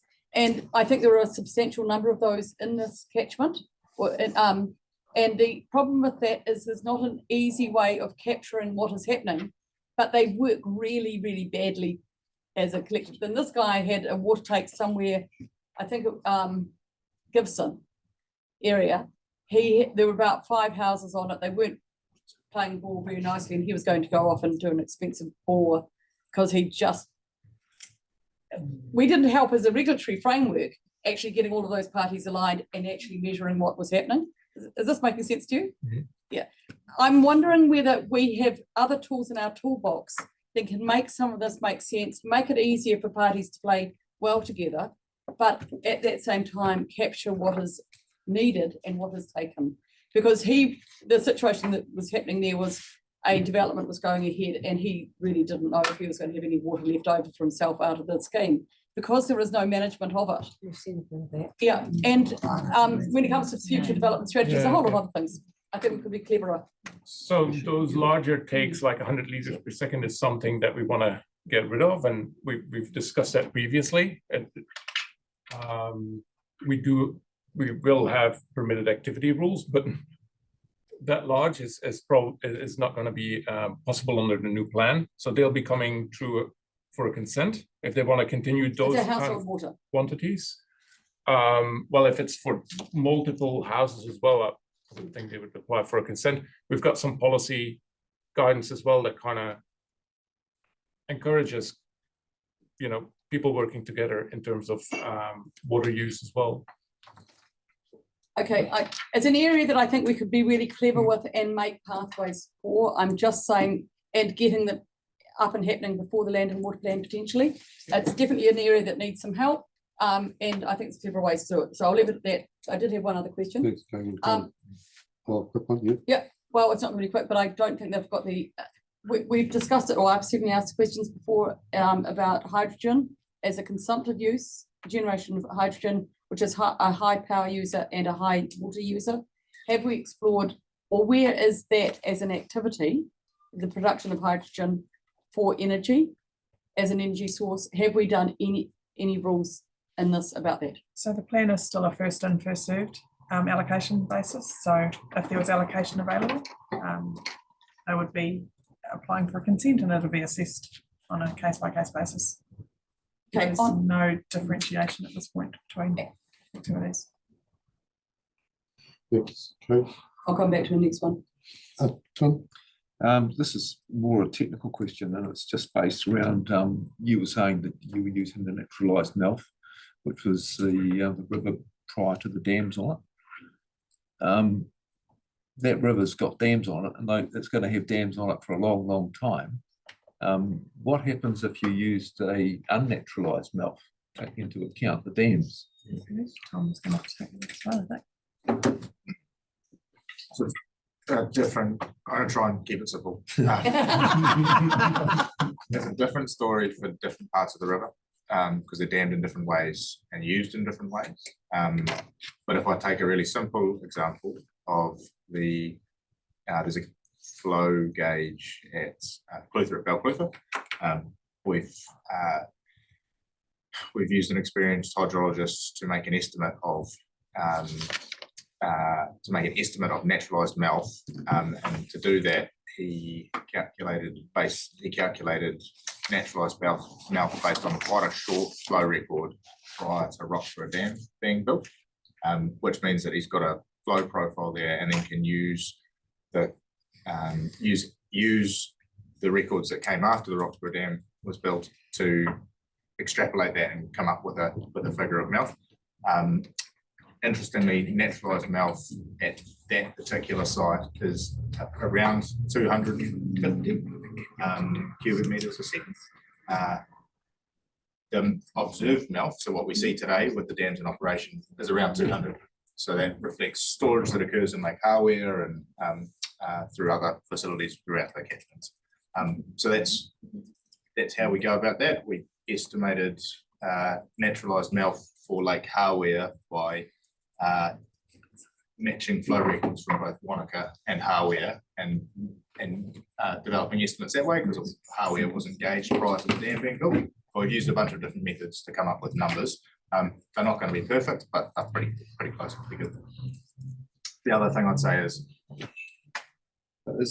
just pausing there then, is there the potential for over allocation of the difference that Balclutha is 50, 200, 250? No, I wouldn't. It's not gonna. No, it's not a high level of risk at all. Yeah. And the other thing to just mention is all of the work we've done to assess this river ecologically suggests that the more water you took out of it, right the way down to around 20 cubic meters a second, so all of the flow, is actually beneficial for ecological productivity. This is a really big river, moves really fast, really high energy. It's just not conducive to those values, and so we're not trying to manage that limit. And the haze advice that kind of reflects on that 30% is all around ecological values and all around managing ecological values. So we're in a bit of a different situation here, and that this is a very big river. And potentially there is the ability to take more. What you start impacting on as you take more is natural character, what the river looks like, feels like as you're standing next to it. But that's. Well, I guess the obvious question then becomes: is there any reason why we should be putting a flow limit on it or to take limits on this river? We're required to. Yep. The other thing I'd say is beyond these limits, for some values and some people, you are probably going to see a change in the observed natural character of that river. Thank you. Elliot? Yeah, I was just going to ask if it's required that the take limits are, combined, like both the non-consumptive and the consumptive, or if those can be, you can have separate take limits. We usually would, and there is a definition of non-consumptive in the water metering regulations. Yeah, which we at the moment defer to now. So basically, don't make it warmer, don't take it out for too long, don't put it in too far away, in very layperson's terms. And you would normally, Is the reason why we're not? Oh no, I think we can filter it out, but the definition came in a couple of years ago, but we still have some older consents where sometimes a very loose interpretation was taken of the words non-consumptive, and so there's a little bit of tidying up to do. A lot of it has been tidied up already, but yeah, there's always going to be a little bit of uncertainty around consumptive, non-consumptive in the mix. Yeah. So, Tom, did you? Oh, look, just just in regards to the Lake Onslow battery scheme. If that was to go ahead, how would it fit within this plan? We didn't cater for it because there's no real proposal. It's kind of hard to get. Yeah. I think I've asked that question. We got Kevin and then Brian. Yeah, you did. Look, I'm happy to go with the staff recommendation, but what I'd like to put around that is with climate change and weather effects and what's happening and the need for the world to have food, I would hope there is a degree of comfort within those figures that we can still get plenty of water out to grow food. And I mean that, and because there's plenty of ways to grow food without having a negative environmental effect. So that's organic and different types of vegetables and the like. So I just hope there's enough scope in there that I can still do plenty of land that, and we've been identified in the region of having 250,000 cubic meters, 250,000 hectares of land available in Otago. So I'd keep, as long as there's room in that figure, that gives us the right environmental effects, but still gives us scope to do that. Thanks, Kevin. Brian? So I'm just checking because you said you'd go with staff's preference. I'm just asking Tom what his Oh, is. sorry. No, Don't actually know. Yeah. I think the question for you is whether you go with, if you decide to go with option 2, is it 2A or 2B? Yeah. I think, to be honest, 2A gives better recognition. I think it's a more safe option. Like I said, a big player is Contact Energy, and water is very important for them, especially water availability. And also it kind of, if you want to keep the Upper Clutha region, you know, the degree of intensification or development there under control, or keep an eye on it, probably the better option. The plan itself has a 10-year lifespan as well, so they will be reviewed. So And this would be this a- still leaves you Yep. water available. Thank you. In that previous discussion, I took from it, we talked about consumptive and non-consumptive and compared that 63,000 number with what was taken in total. My question is, what amount of what cubics is available for storage? So that, because the Clutha River obviously can be this magnificent beast in flood. There's a lot of water goes through it, so at certain times of the year, there will be water available for storage, yeah? So it's the same as the conversations we had last week, is that you can take, and to Councillor Wilson's point, that so the plan doesn't differentiate about why you're taking it. So if you can get in and get primary allocation for storage, you can do that if it is available when you're first in, and or there's the option of harvesting high flows. And so that Yes, I'm applies. talking about harvesting of high flows. So how much harvesting of, We don't have we're not proposing to set B blocks. For Yeah, this and, river. and just as a short answer, there's more water than you could ever want. Yeah, so when we we're talking before about, the managerial care, this type of thing, depending on if you're harvesting at high flows, then there's potentially opportunities for the right design. Yeah, Yes, well, when you're looking at the Clutha main stem, there's more water than anyone could ever store in those high flow areas. Yeah, so that's something to, if you're prepared to make storage. I think the direction is that we can propose a rule in there that is, and it might be something like 2 times mean flow or something above that you can harvest, or whatever it is. Yeah. But we can include that. Cool, which is a different message than before. I think we should include it. I think we've had a pretty good toil around this one. So it's basically we're talking about what our options are. So it's a general, personally myself, just in case I've got it wrong, I'll ask you, because for me, option 2B would potentially provide more water for level 3 at the Mana to Y and above the Clyde Dam, more or less. That's probably what I'm Less. asking. Is it more or less? 2B is more water allocated in the Upper Clutha. Yes, so it's more. Yeah. So I guess my favouring, probably my favourite would be that one there. But so any other thoughts? We just want to go really quickly because we had a pretty good talk about it and we got a lot to get through. I just want to know, and it's probably, I expect the answer is no. Is there any way that we could put a quantum of here of water in that, whether it's 2B or 2A on that second middle line, to be bookmarked for Manuhera here or not? And following up from Andrew's question. Potentially, there are other plans that have water allocations for other purposes. So I wouldn't say no. Okay, here we go. Maybe it isn't no. It's can we have a look and see? Yeah, I just think that we've got and I mean, I'm not saying it's the answer, but I would hate us to lose the answer in a process which I think is highly at risk. We will have a look at that. There certainly are other plans around the country that have flows that are bookmarked for particularly cultural allocation. Edward may be familiar with that, so we can ask the question. Thank you. Right, thank you.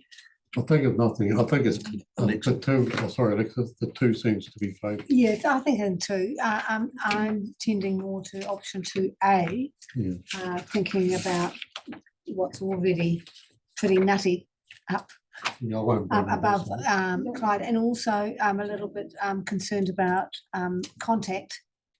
And I think contact energy, and not that I want to particularly favour anything, of course I don't, but I feel that option 2A is going to give us a few more choices around that, and also for the Manahara Kia having more water available south.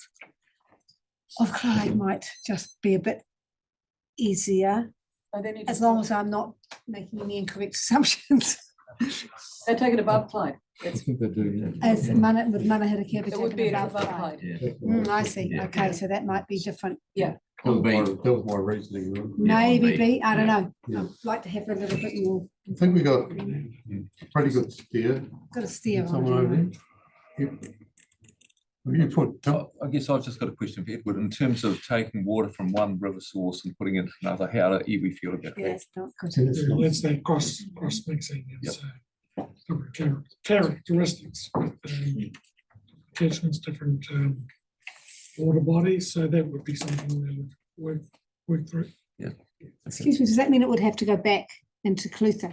Just is there, Oh no, there's a lot of cross mixing. It's just a question, would it be acceptable and understanding what is proposed? Yeah. Currently, I think there is water taken over there. I think that may be Yeah, the there is. reason. Yeah, there is out of the cliff. so explorations there, I think, somewhere in. I think there might be discussions for another day. Yeah. Yeah. Okay, I think we can probably move on. Do you want to have a break?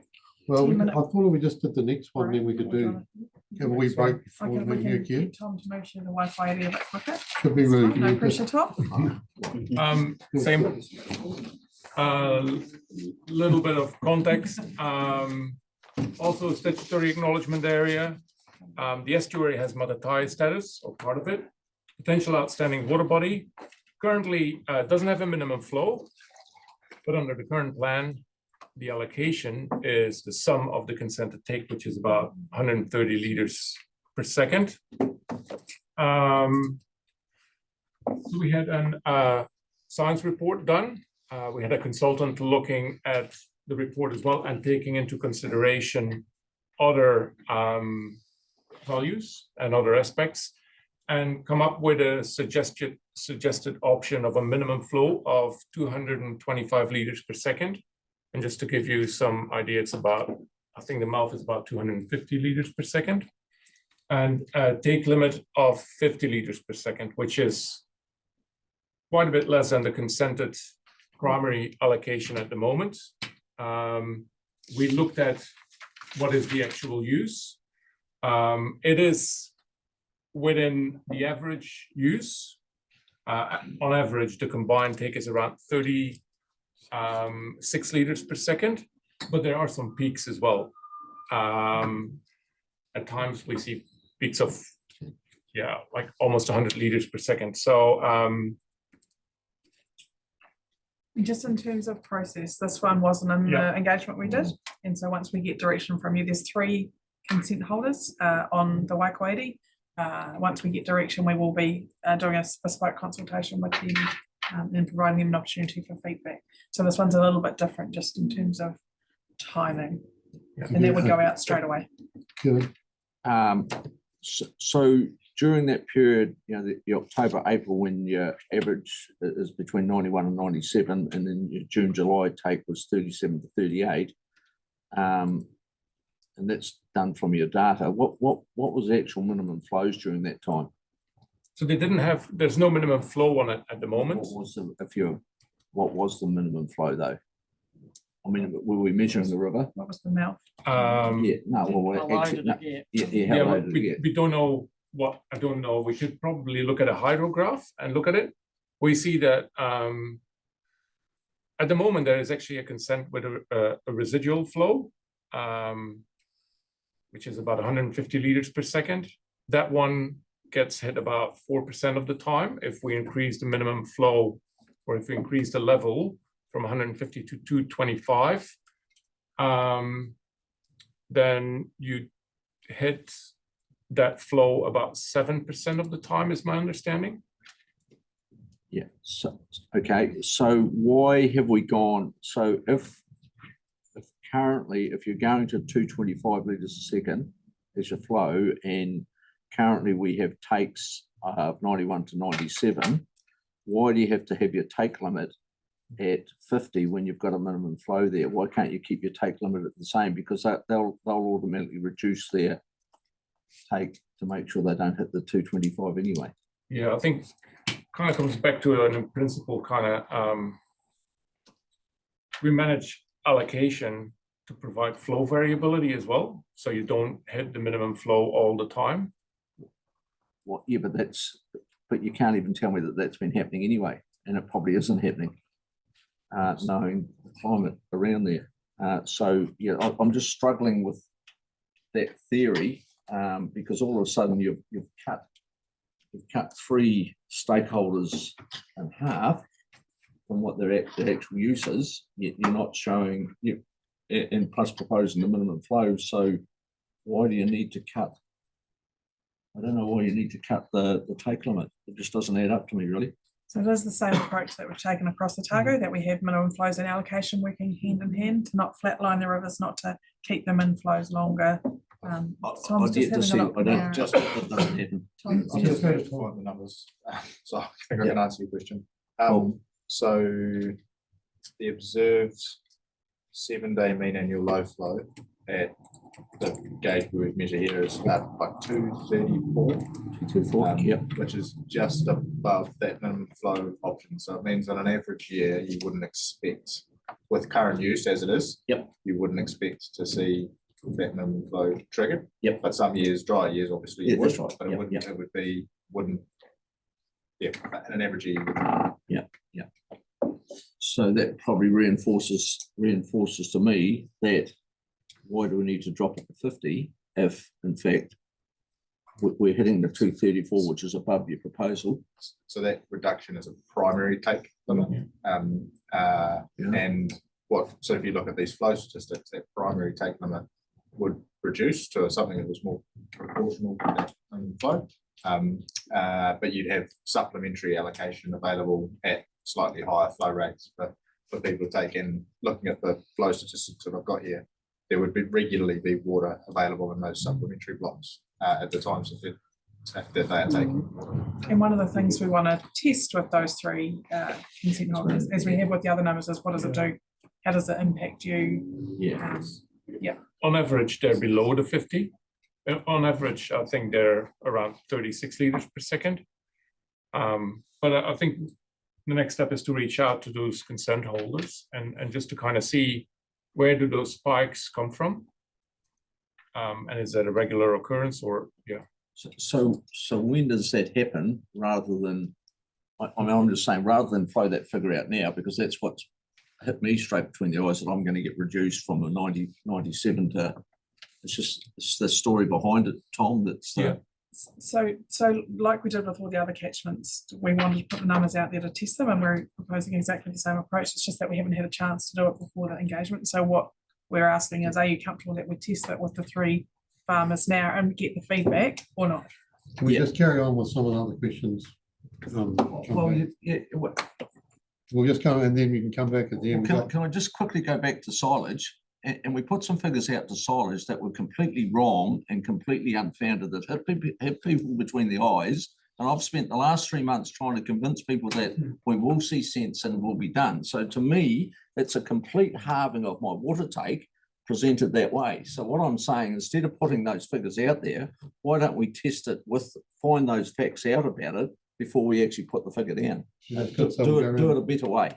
Come around these other questions and then we can come back. Because we've got to live with it. Got Andrew and then I've got Brian. Can we firstly ask the science report? I tried to look for it. Has it been circulated? Is it on diligent? Yeah. Thank you. One of the takes is obviously the municipal take, not tree farmer, just to be clear. I'm trying to understand if for 7 months of the year, it's around the late 90s litres a second, the consumption of water, and then to go down to your 50 litres as a take limit. I'm just wondering, when you have that conversation, will you be talking about potentially a stepped change like we've talked about in other catchments? Will that be on the table in those conversations? Yeah, and I think the key thing is important to recognise the difference between what's the maximum observed rate of take, which is in the 90s, and the actual average. So as Tom just explained, the key thing with talking with those three consent holders is understanding why the spike and why it's so great, but also if we're going to look at something like this, how does it work for you to make sure that it rolls through in a way that works? So a little bit of local knowledge. Waikawati catchment is like a North Otago climate. Rainfall is about 700 mils per annum on average. Some years you get 350. So those, 7 months of the year will be associated with very, very dry conditions. So that's one of the reasons why you'll have the peaks and troughs in terms of consumption. Make sense? Yeah. Well, to answer your question about the transition, I think it's definitely something that we can discuss with the stakeholders. We're actually also keen to kind of hear from the DCC what their plans are going to be going forward. And I think you need to put something out there to kind of start that conversation. They might want to rationalize their setup as well, and I don't know, shift to another source. It's something that's, I think CODC is doing at the moment for some of their takes. But yeah, the consent as well, the farmer, I think, has a consent until 2048 or something. So it's a long-term consent. And then there's obviously the vision timeframes as well. At the moment, it's sitting at North Otago, which is 2050. So yeah. Thank you. Thank you, Brian. Tom, did you determine the minimum flow and the take limit as a percentage of mouth? And if you didn't, why not?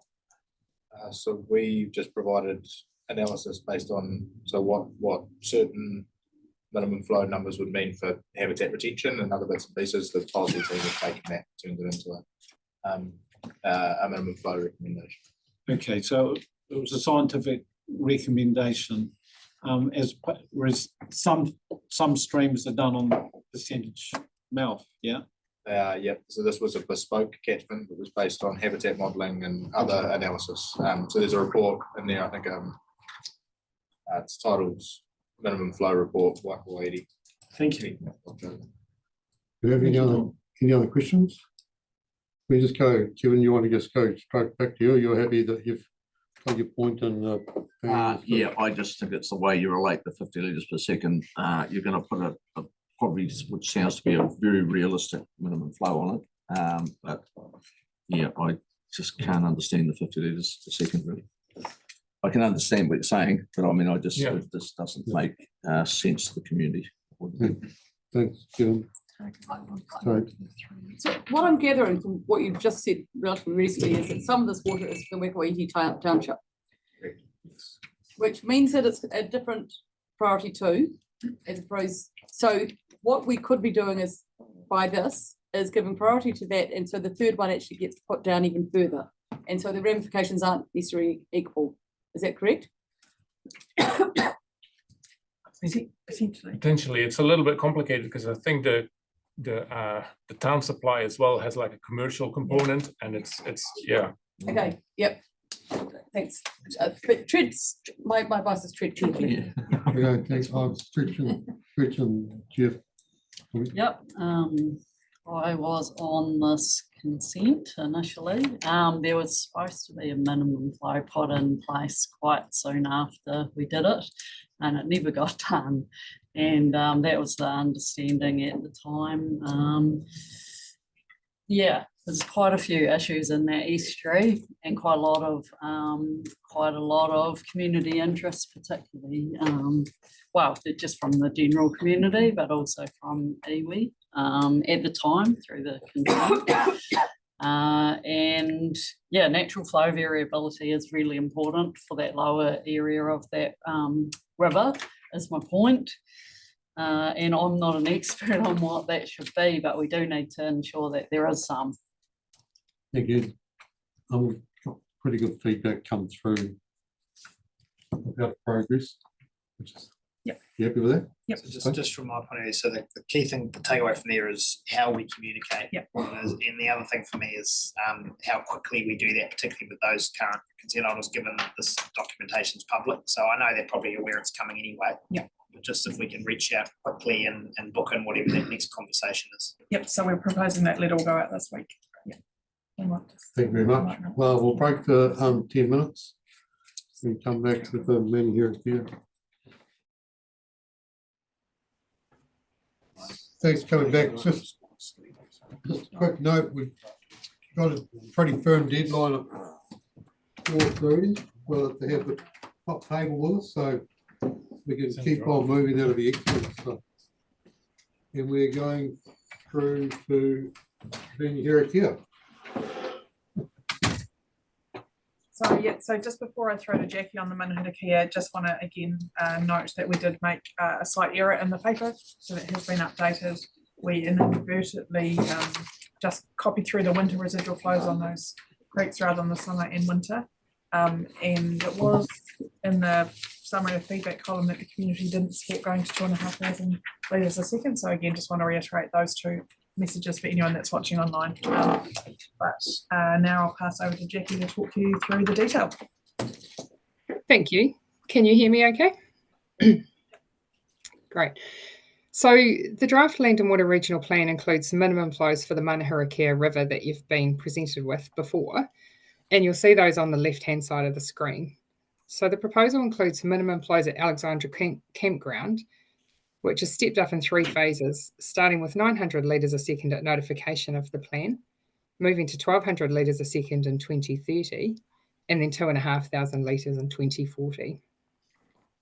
And those flows are to apply all year. At the same time, it's proposed to require metering for all takes, retakes, and discharges. And then in the future, the take limit, tributary residual flows, and possibly a minimum flow in the upper catchment can be considered when more information is available. So one of the key themes that came through the feedback was a preference by water users for the flow proposal by the Manahirakia Catchment Group. So this was outlined in their catchment management approach, which was submitted with the resource consent renewals. So you'll see the key aspects of the catchment group proposal on the right-hand side of the screen there. So I'll just comment on some of the key differences. So they propose minimum flow sites at Ophir and Alexandra Campground. They have different winter and irrigation season flows, as we just referenced. And then importantly, their next step up from the 900 litres a second is to 11,000 litres a second rather than 1,100 litres a second rather than 1,200 litres a second. Feedback on timing to move up to that 1,100 litre a second step varied from notification of the plan through to implementing it in 2030. And importantly, just reiterating, they don't propose a third step up to 2,500 litres per second in the catchment group proposal, and that step is opposed. And then finally, as has just been referenced, they propose residual flows on 5 major tributaries in the catchment. And you'll see there for those 5 tributaries, what's in brackets is first the residual flow in the irrigation season, and then the winter flow. So for example, for Dunstan Creek, the irrigation season residual flow proposed is 250 litres a second, going up to 1,000 in the winter. And as I said, we apologise that we did only include the winter flows in the first paper. So if we go to the next slide, thank you. I think I've covered most of that feedback on the left-hand side. So I'll just go to the options. So taking into account that feedback, we've suggested 3 options to consider. The first one is just retaining the environmental flows that are already proposed in the draft plan. Option 2 is a mix of what's in the draft Land and Water Regional Plan and the catchment group proposal. So it retains that third step up to 2,500 litres a second in 2040, but it incorporates their proposal for the next step to be 1,100 litres a second. So that's instead of the 1,200 litre a second step that we've proposed. Option 3 builds on option 2 with those same minimum flows, but adds in the tributary residual flows as proposed by the catchment group. And just finally, before we go to questions, a little bit more detail on those options, particularly option 2. So the key difference there is moving to a slightly lower minimum flow as proposed by the catchment group, but moving to that minimum flow sooner. In the options there, 2026 is recommended as the date to step up to that 1,100 litre a second because it's slightly sooner, but it's our understanding that it will take until then to install the necessary infrastructure to comply with the higher minimum flow. It's difficult to quantify the difference between the 2 proposals in terms of effects on the river. So there might be environmental benefits of a slightly lower minimum flow 4 years sooner, but it is difficult to quantify that in terms of effects. Similarly for option 3, there might be environmental benefits in implementing those residual flows in the tributaries sooner, but that needs to be weighed up against the benefits of gathering more information before setting those residual flows at a later date. And again, it's hard to quantify the difference between the catchment group residual flows now or residual flows set later when more information is available.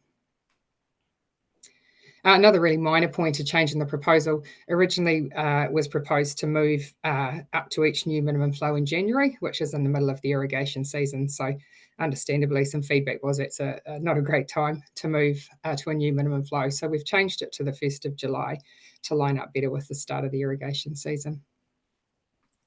Just to round that out, you recall when we had the science presentation on Manahura Kia and then the policy workshop, as we didn't feel as a staff that we had enough science to give you residuals. So our recommendation wasn't to include them. So if you decide to do that, that will be, we'll have less confidence in those numbers than the minimum flow numbers. So just to be really clear, we didn't feel that we're in a position to do it. MCG have proposed some. What might happen when we get metering and more data is they will move one way or the other. So the options for you to consider is, do you do that now knowing they may shift, or do you wait because the science isn't ready or our science isn't ready, and that's your call. And yes, just to add that from an ecological perspective, a residual is better than no residual. However, we were in a position to be able to, with an evidential basis, say what that residual should be. But the catchment group have done some work and presented that to us that gives a number, and it's a start point at least. I think the context for around this table is that residual may need to change in the future. And also the numbers not founded on science. It's just not our science. So it's not it's not plucked out of nowhere. There is a scientific underpinning to it, but it's not our science, which was the direction in 2021 to get our own ducks in order first. So thanks, Jackie, for that. And I think I might take the first question this time. And then I've got Andrew, Kate, and then I think Elliot was next. And I'll write this all down. Andrew, Kate, Elliot, Ellen.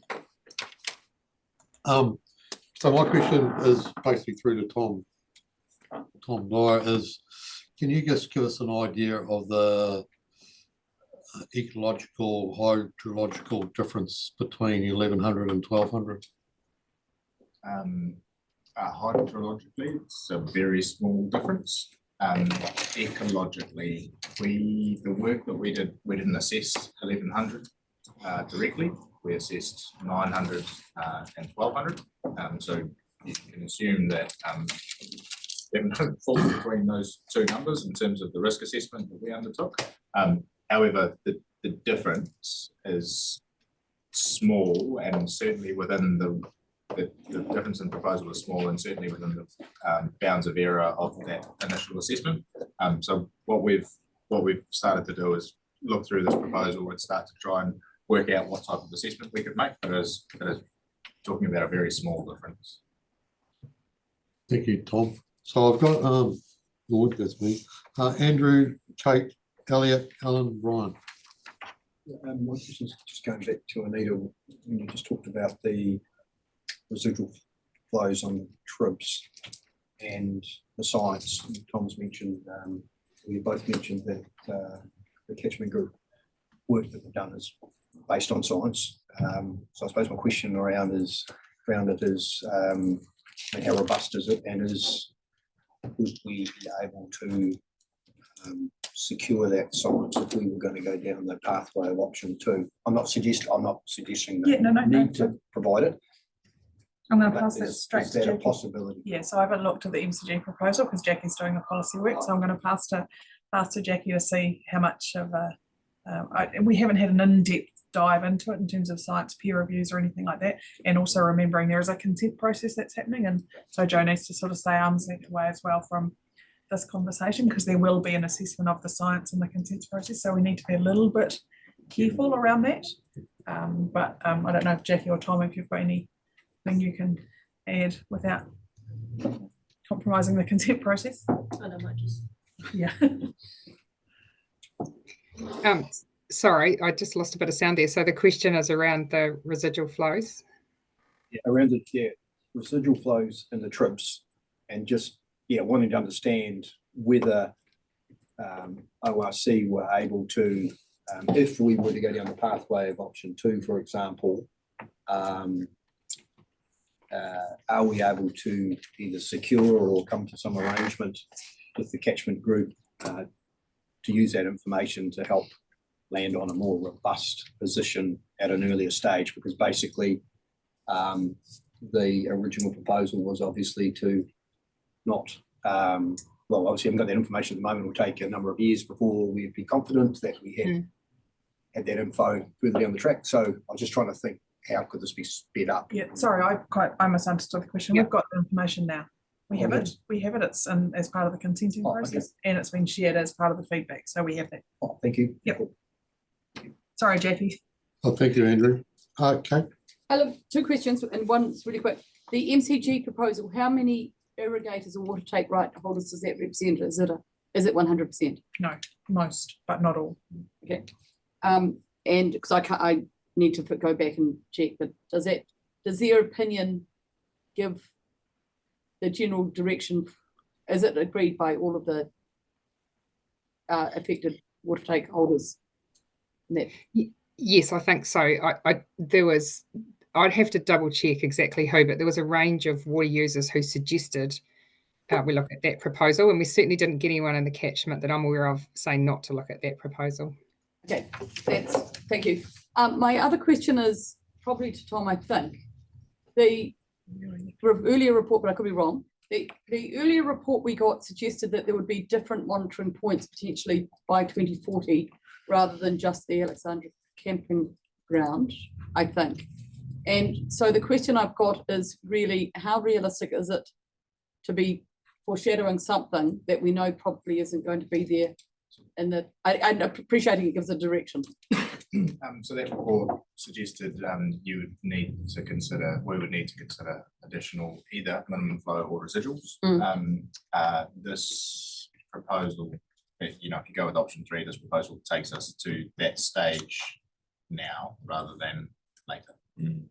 So but the other, I thought there were going to be other sites. So okay, we wouldn't be adding another one up.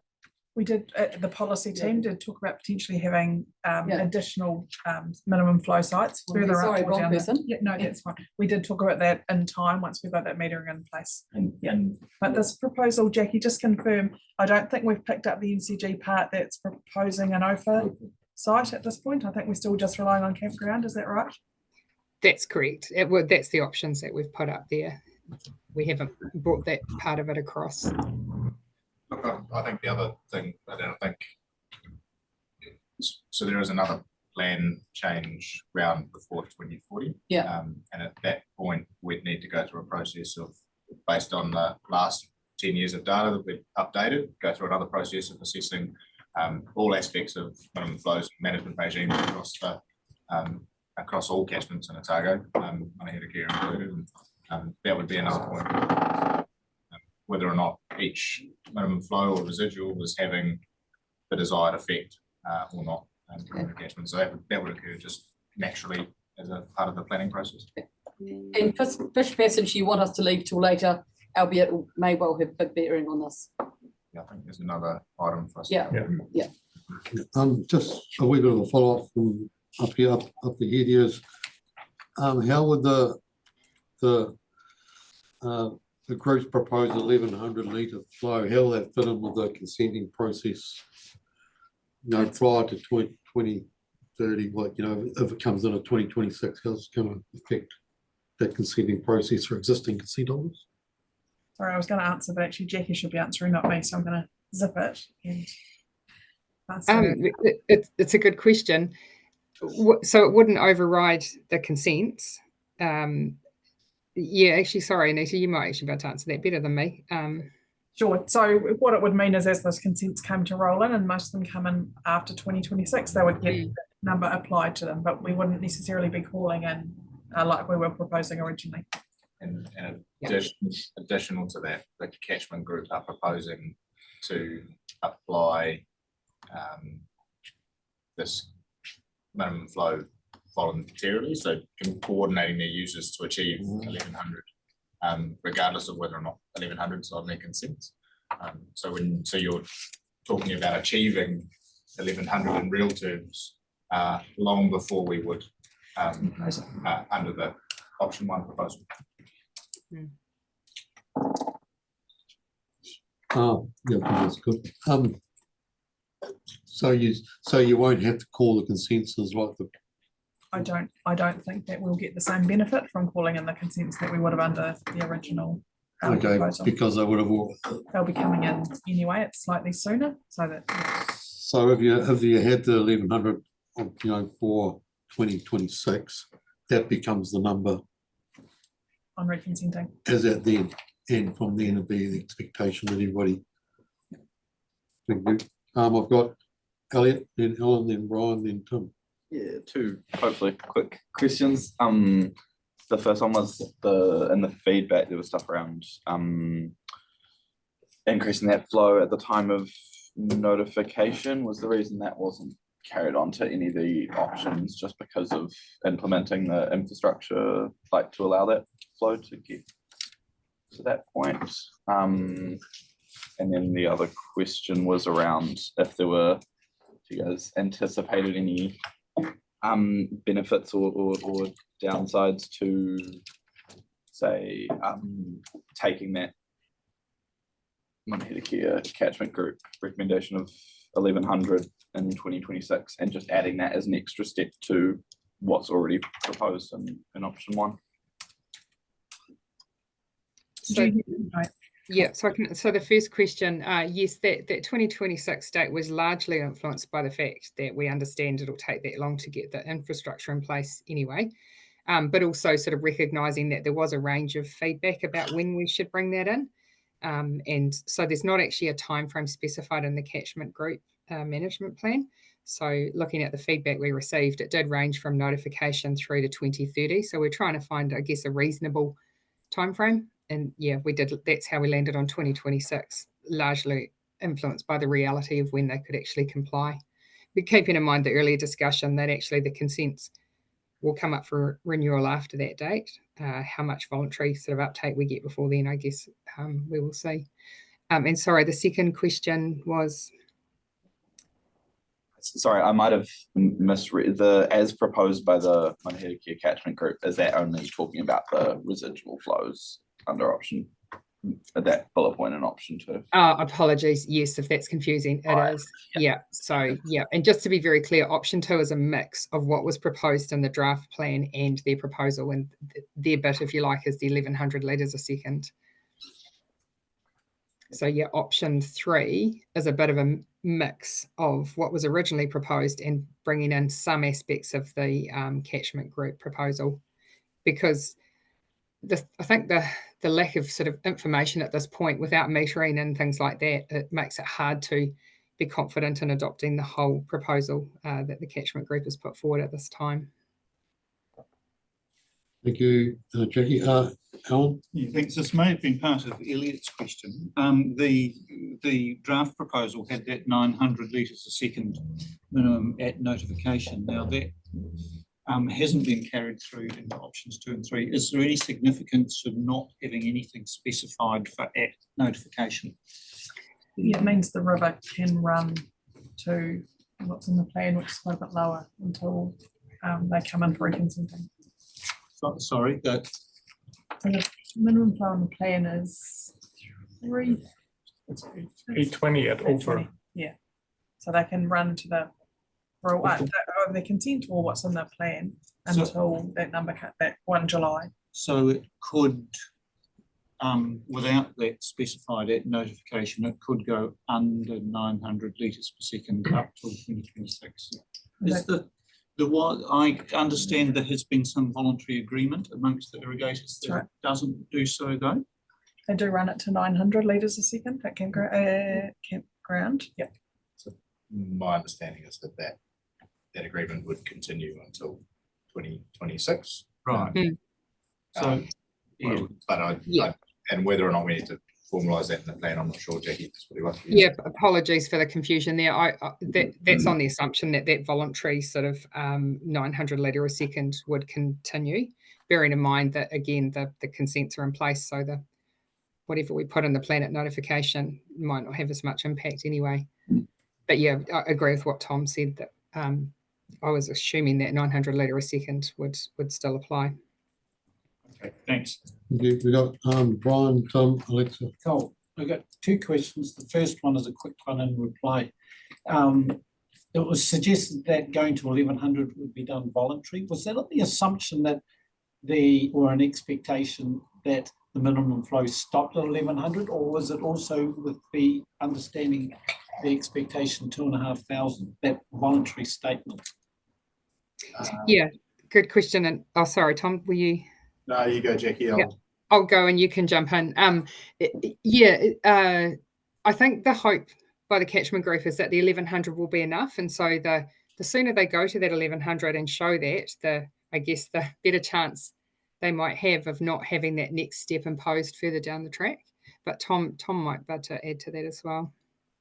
Yeah, I think that sentiment has been the basis of some of the discussion so far. But I think the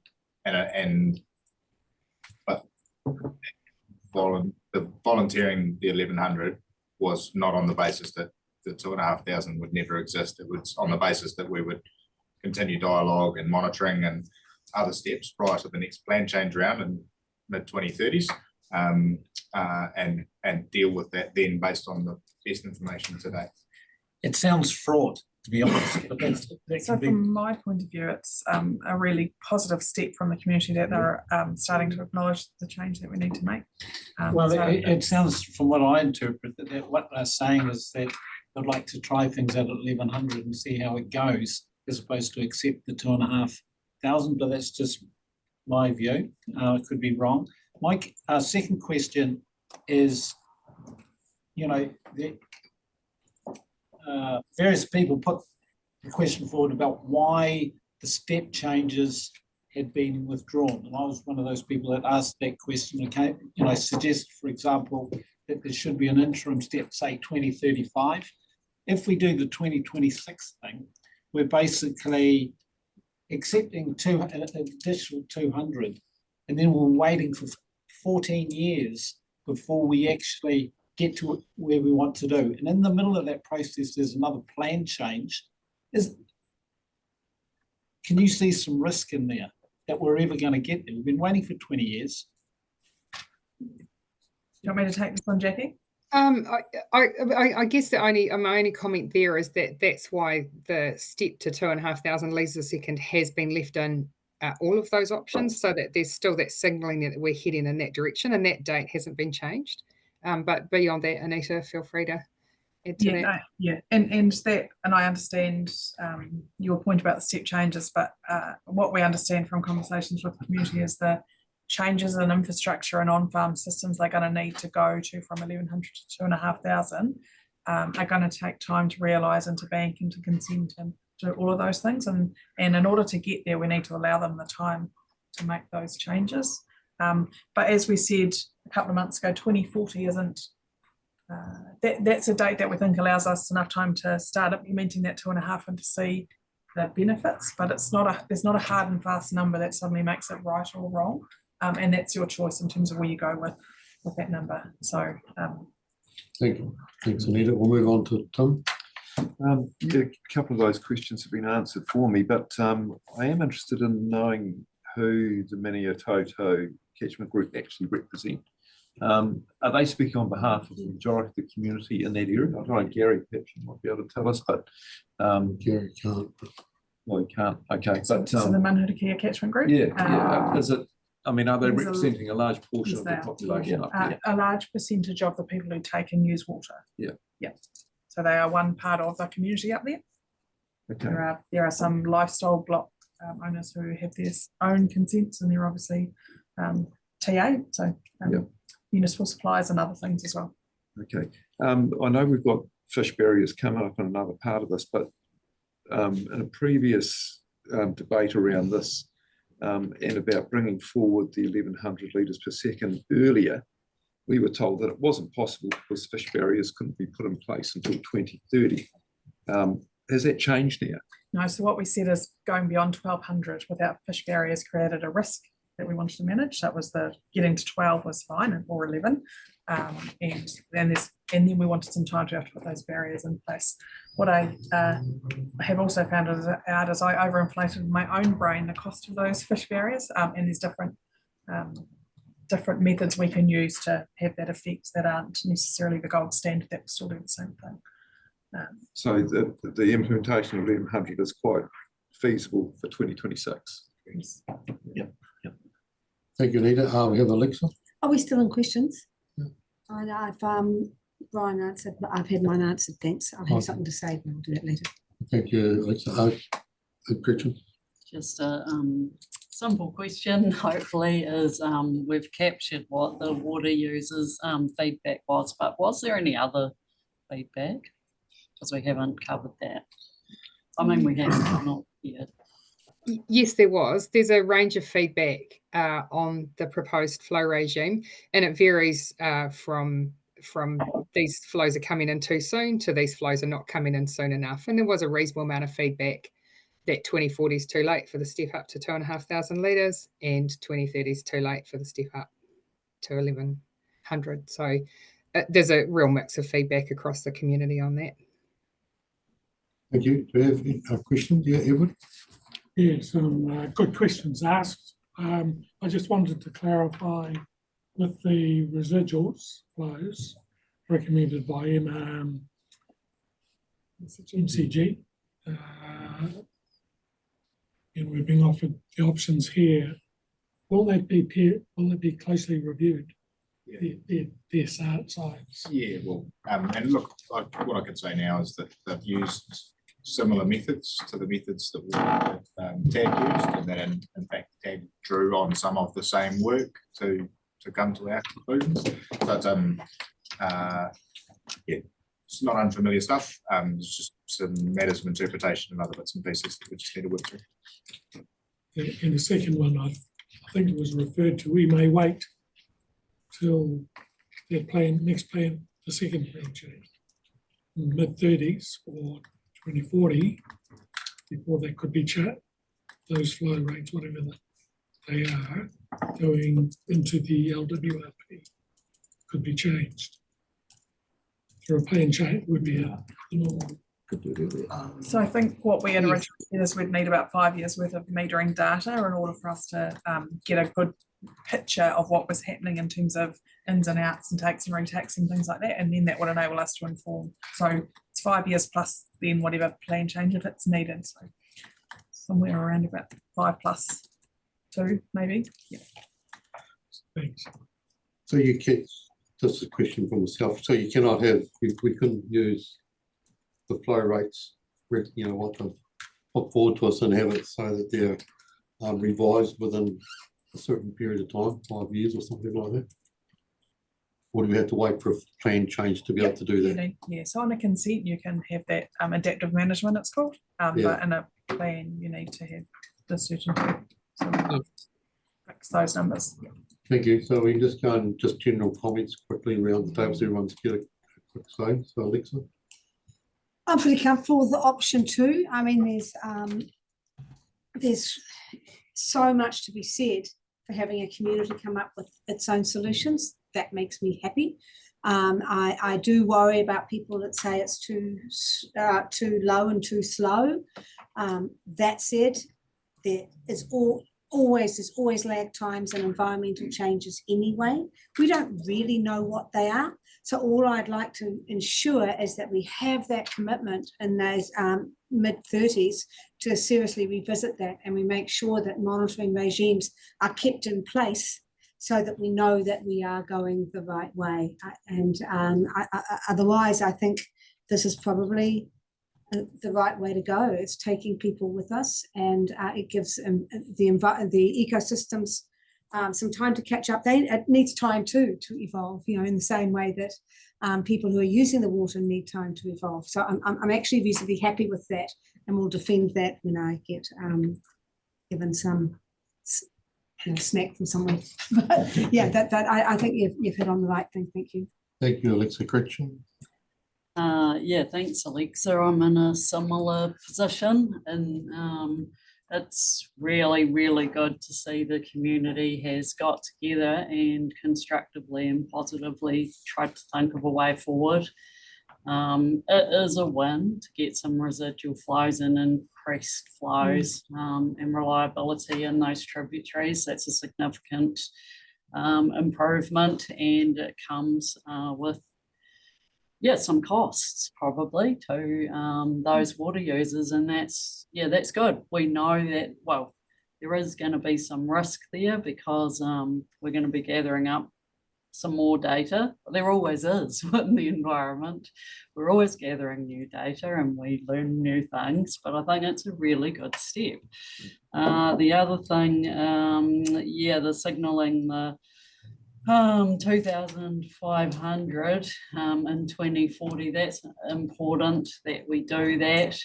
Again, we don't know entirely what that figure will come out at, but at the moment we know that that's where we're at, and we know that 1,100 is not going to be enough. It just simply isn't, and we know that.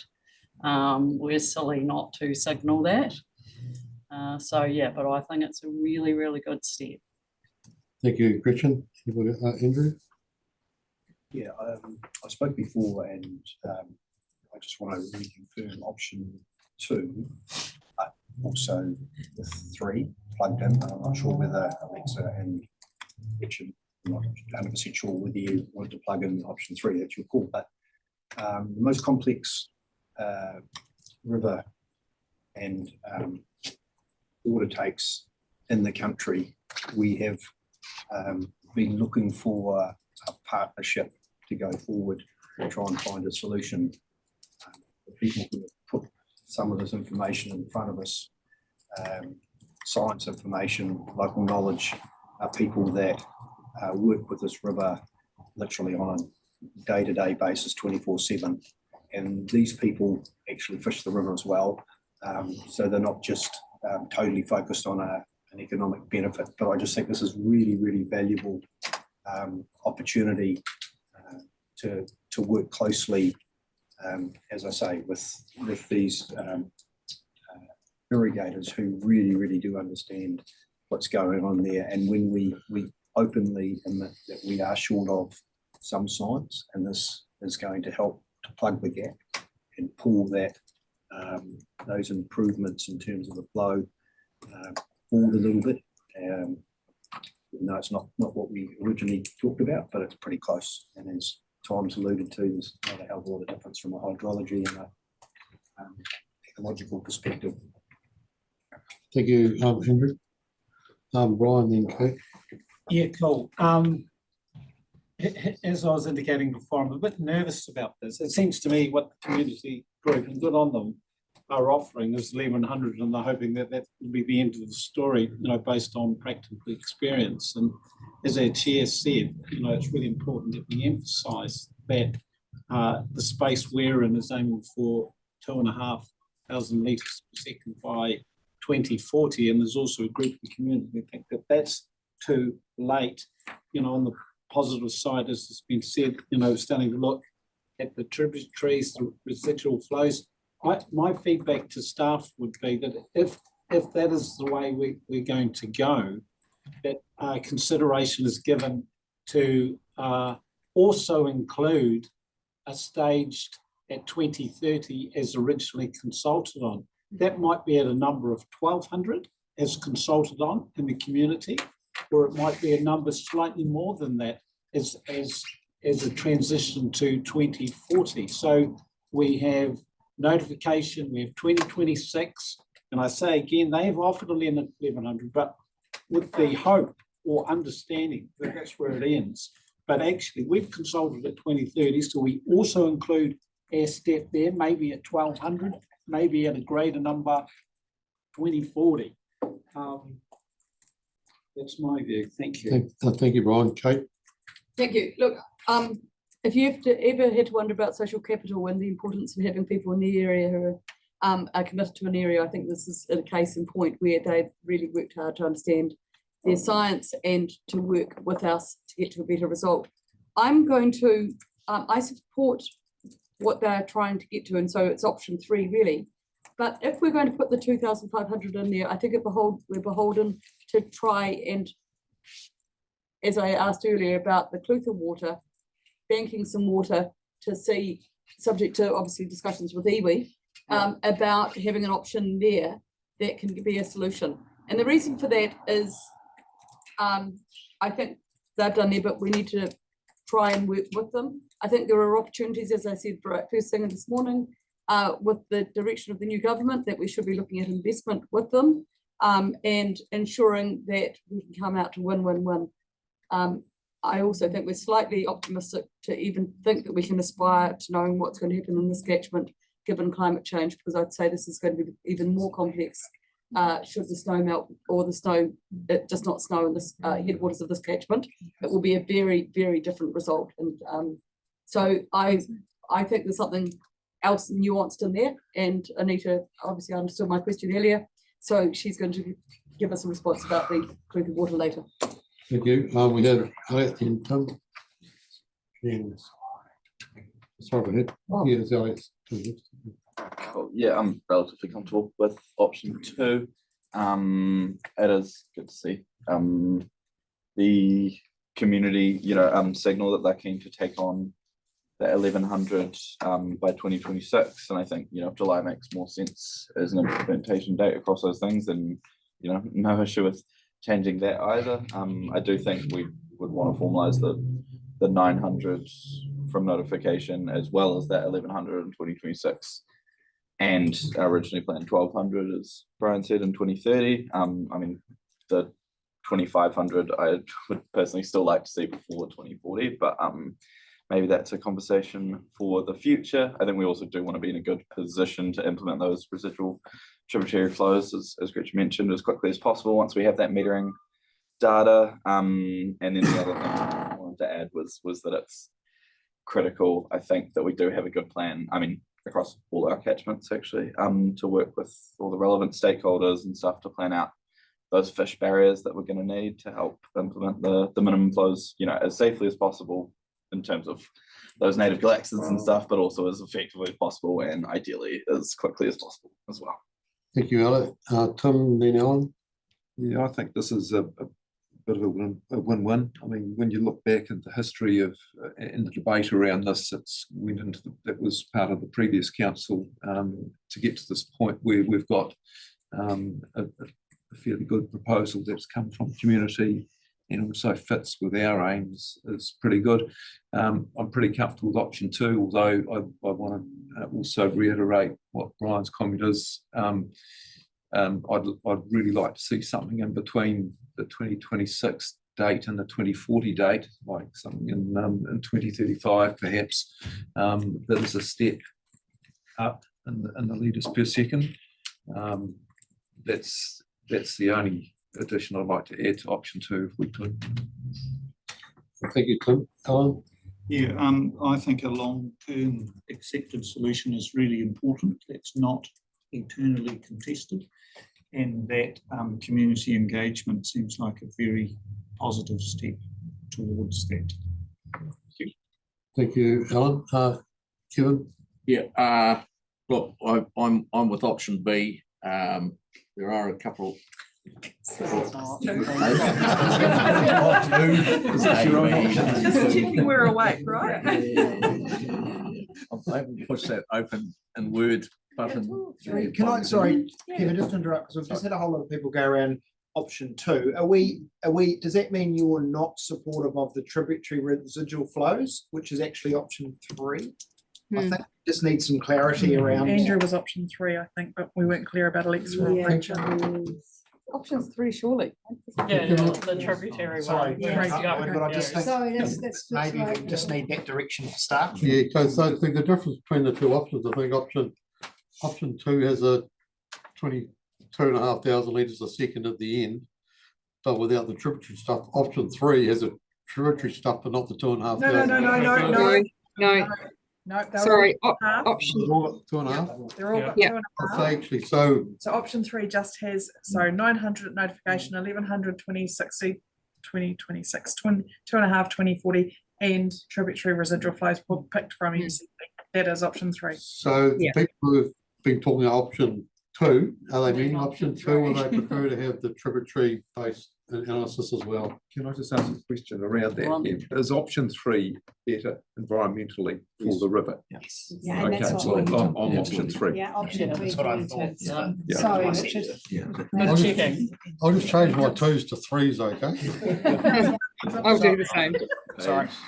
I won't change my Bs to Cs. I'll go. Yes, so Kevin, you can, Yeah, look, C is the option. I mean, 3. Let me go home.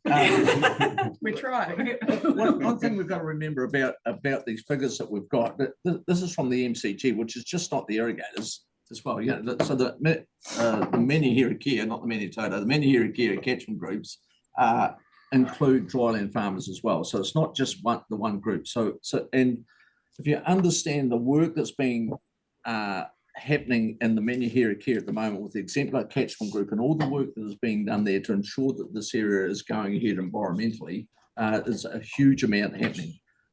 1100, yes, we say it's slow to get to the 2040, but in reality, the 2040 at 2.5, they're not actually skipping that, or no one's really skipping that. The reality is whatever they have to do will take them 15 years anyway to get there.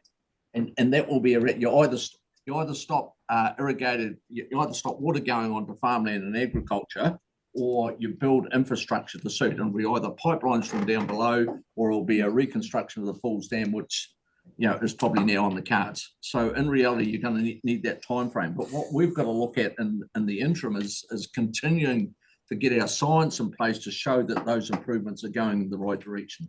The community's already miles down that. If we look at the E. coli levels on Thompson's Creek over the last 10 years, when they have fenced off at 3 meters, it's dropped from 10 or 12,000 down to around about 1,000. So all that good work's being really, really done. Let's back in their science, their 1100 is backed by very good science. It's not our science, but it is science that they were prepared to take the Environment Court to win on. So let's back them. Let's back our team to have the good science coming up behind. And let's get it going, really. thanks, Kevin.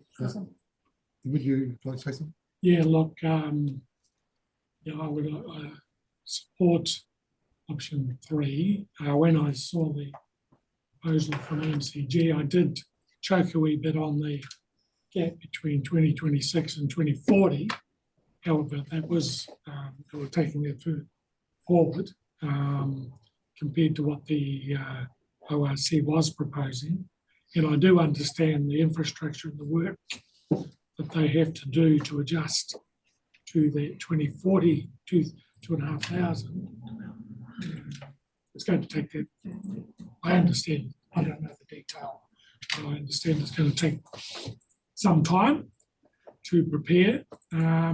So from our position, it's about giving back to the river, bringing it back to a more healthy state. Good on the MCG for coming up with a proposal.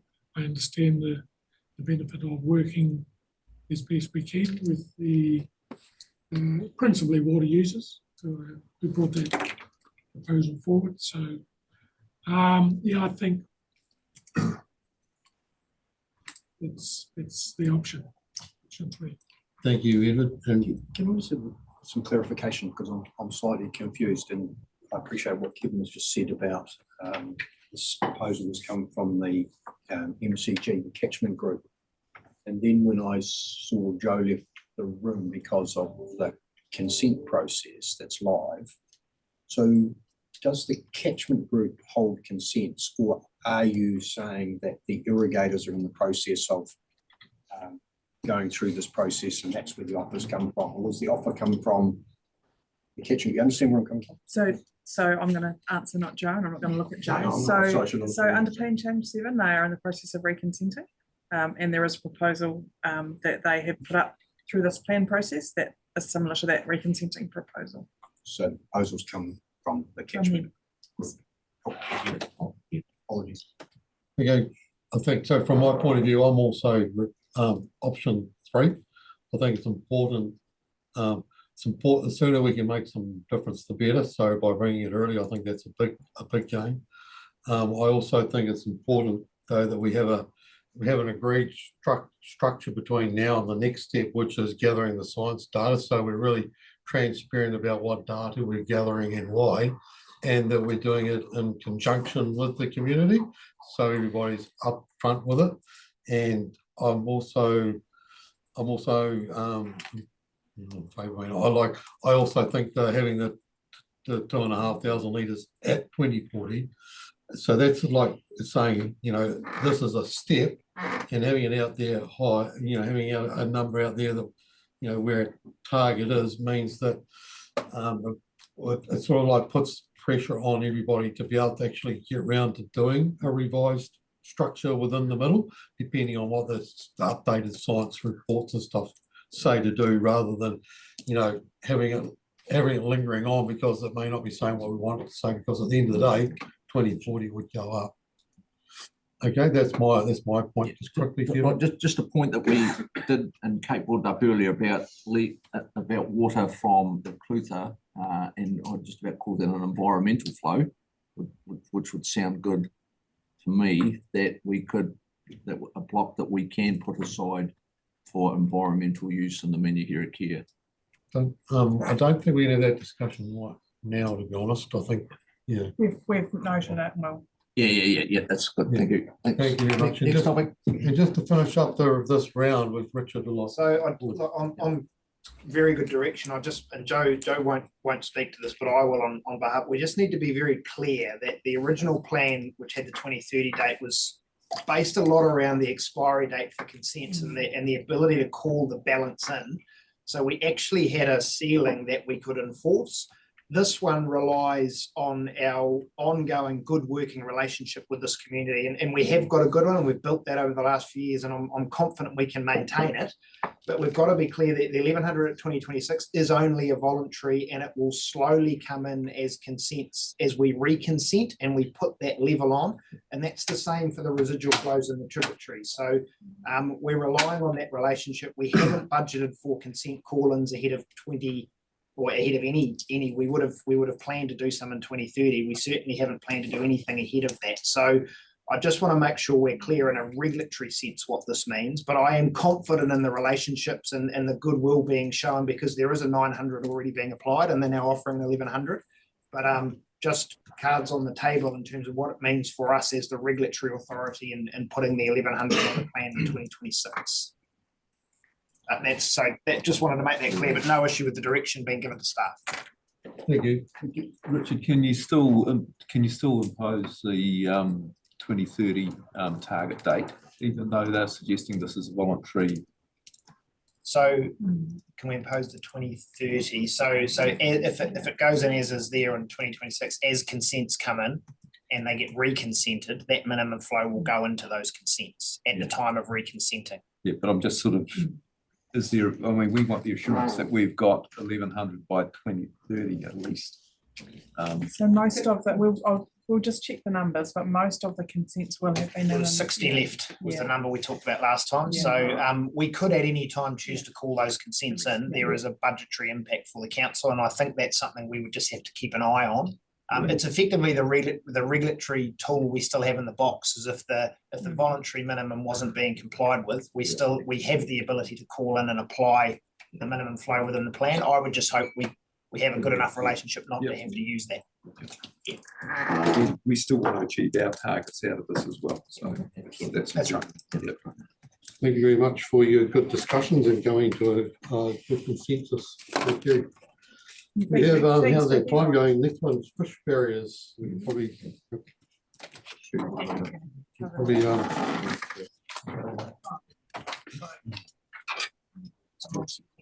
Okay, this is me again, isn't it? Okay, sorry, next slide. I can probably take you through this reasonably quickly. I know you've still got a bit to get through.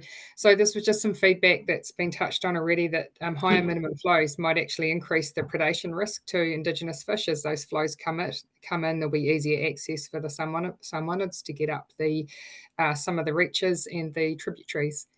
And so that was concern. And the key concern we received was simply that consent holders fear they'll be required to install them at their cost. And so the main problem there is the cost to them. We haven't suggested any changes to the draft provisions, and that's because we think it's a matter that needs to be addressed outside the plan. It's not a matter to be stated in provisions who installs them and who pays for them. We think that's better addressed through non-regulatory initiatives that sit outside the plan. Thank you very much. Do we have any comments contrary to the recommended course of action for fish barriers? If not, I think there's a pretty, Andrew? Yeah, I think the suggested approach is a pragmatic solution. There will be a number of parties that will have a view around what they look like, how effective they are, achieved, etc.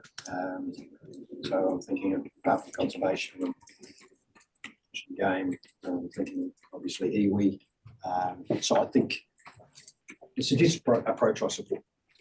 Thank you, Andrew. Any other comments? Okay. I really like it, but I hope that tomorrow, when we're doing long-term plan, or at some stage, we actually put some money in the budget for this, because there is no point doing all of this and not doing that. Just foreshadowing. Okay. So, Gary? Yeah, I think it does make sense. It's practical for the community and those who, because it is an unknown who's going to fund it. It's also an unknown around where they will go and where's the best sites. And so having one example will be really good to observe for a while to see how it's functioning, and then look at where are the better sites. Factoring floods and other ability for these to withstand those is quite important. So, and a long discussion about how they're funded. Thank you, Gary. I think that's a good point, and that's probably a good reason. Those points are good reasons why issues addressed outside the long-term plan framework. Land and wood plan. Oh, land and wood, Yes, sorry. and better in the long-term plan. Yeah, we know what I'm up you to mean. heat. Make me feel better. You're happy there. Next on the agenda, we have wetlands, which is the next one on blue after. So these two topics, hopefully you've actually got through all the hard stuff.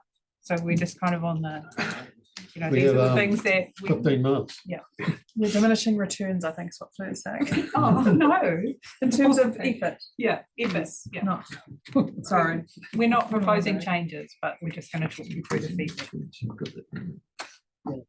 So for wetlands, under the draft provisions, we noted that the National Environmental Standard for Freshwater manages these natural inland wetlands. Under the draft provisions, we recommended a slightly wider range of wetlands have some protections as well. And that those wider range of wetlands, natural wetlands, protected from cultivation, widespread herbicide spraying, earthworks and drainage, the kinds of things that would make those very much disappear. In terms of stock exclusion from that wider range of wetlands was specifically not required. In terms of feedback, we got quite a lot of feedback saying that there shouldn't be any controls beyond what's in the National Environmental Standard. And then we also got quite a lot of feedback saying there should be a whole lot more protections of wetlands. So there wasn't a common theme through it, but we really just wanted to come back and reconfirm that that's where you want it to be, positioning on wetlands. Thank you, Matthew. Okay. There was concern, I think, in some of the submissions about what is a natural wetland as opposed to an artificial wetland and how we're going to deal with those, because I'm not even clear on that. So I am concerned if there aren't any changes to that, because I think, and I think the Manitoto Irrigation Company was one of those. So we are, we've looked across the various definitions of wetlands, things that are used across the country, and have looked at one that would specifically exclude constructed wetlands from any requirements. Okay, great. Can I just test this? And I'm really delighted to see some really fantastic projects all over Otago that are developing, or redeveloping wetlands into natural wetlands on original sites. Would these apply in those cases? And are we sure that these rules will not preclude that sort of stuff happening? Because if it's too high a bar, will people just stop doing it? We did specifically look at, these kinds of controls in terms of what would prevent enhancement so that they became better wetlands.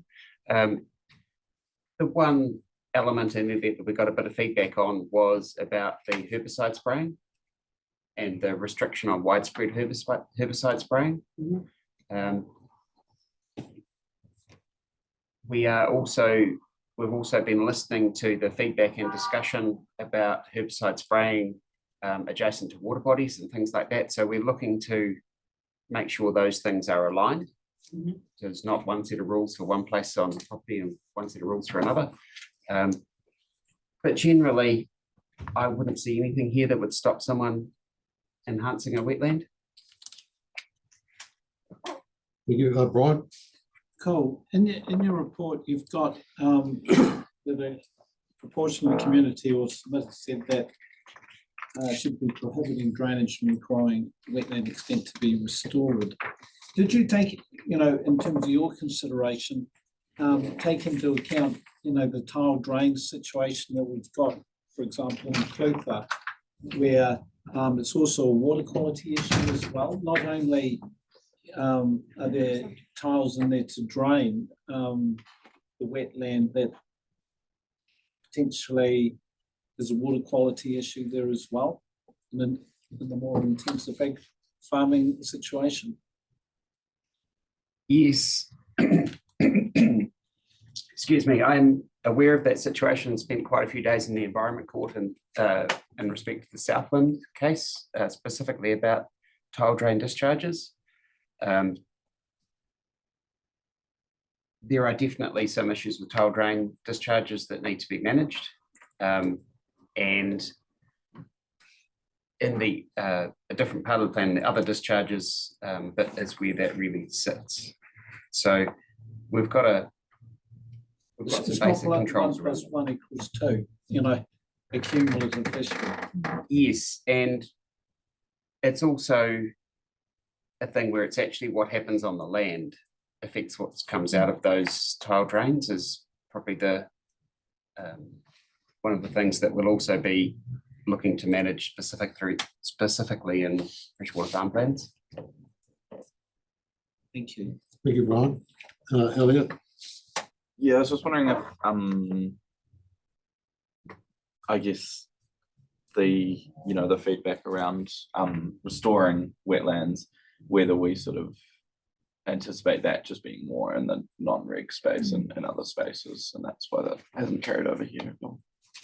Yes, that is. I would anticipate it would come in through the CCCBs and action plans into the future for restoring wetlands. Thank you. Any other questions? Just in terms of the stock exclusion exemption, which for me is the Minister Parker intervention in the upper scroll plains. Now that he's not the minister, is this still a relevant exclusion? Because it is the only exclusion for any of the wetlands. So it's still in the regulations, and it'll stay in the regulations unless and until it's changed. So who can change it? The minister, The next minister. The new government might. Yeah. Penny Simons. This feels like it's potentially more aligned with where the new government's going. So yeah, after that, Thank you, Alexa.